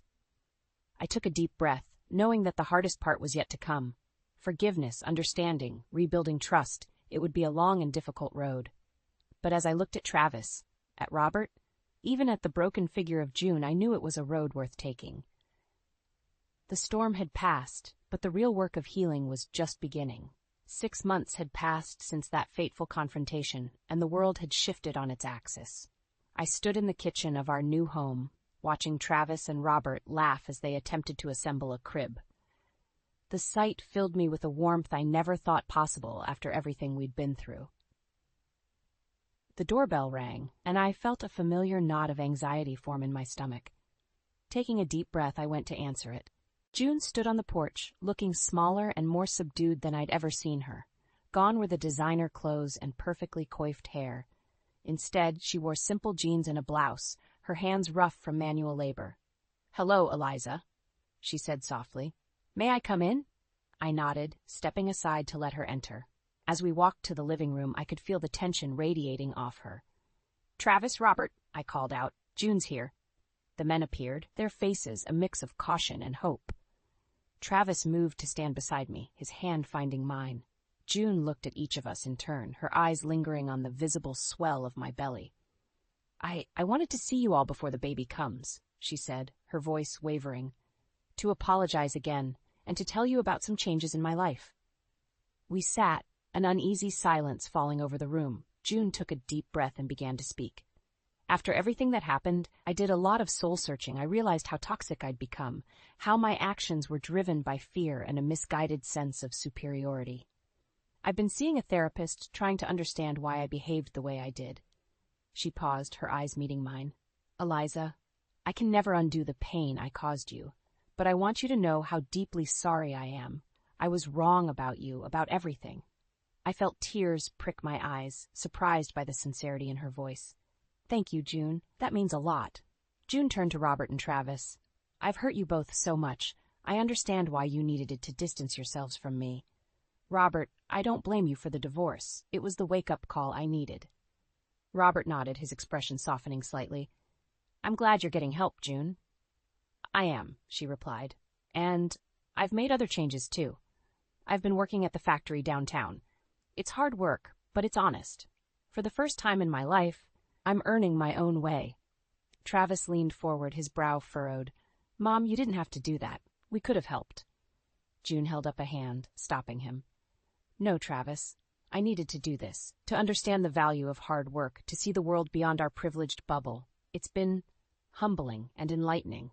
As I listened to June speak, I felt a shift within me. The anger and resentment I'd been carrying began to dissolve, replaced by a cautious hope.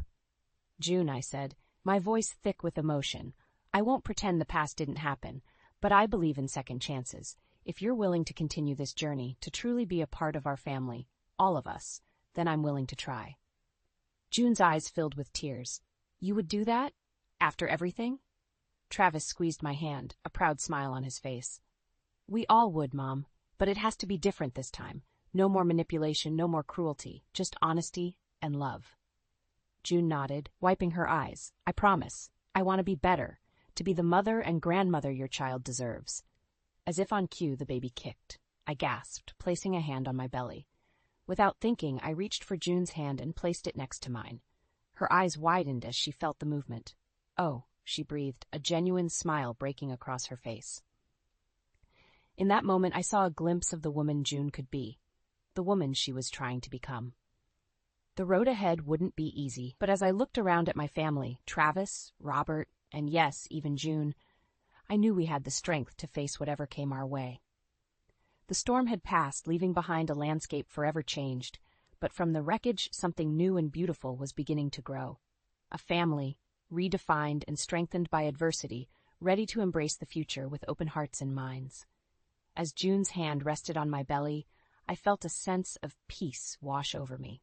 The journey had been long and painful, but here in this moment I knew it had all been worth it. We had fought, we had endured, and now finally we were healing. Together.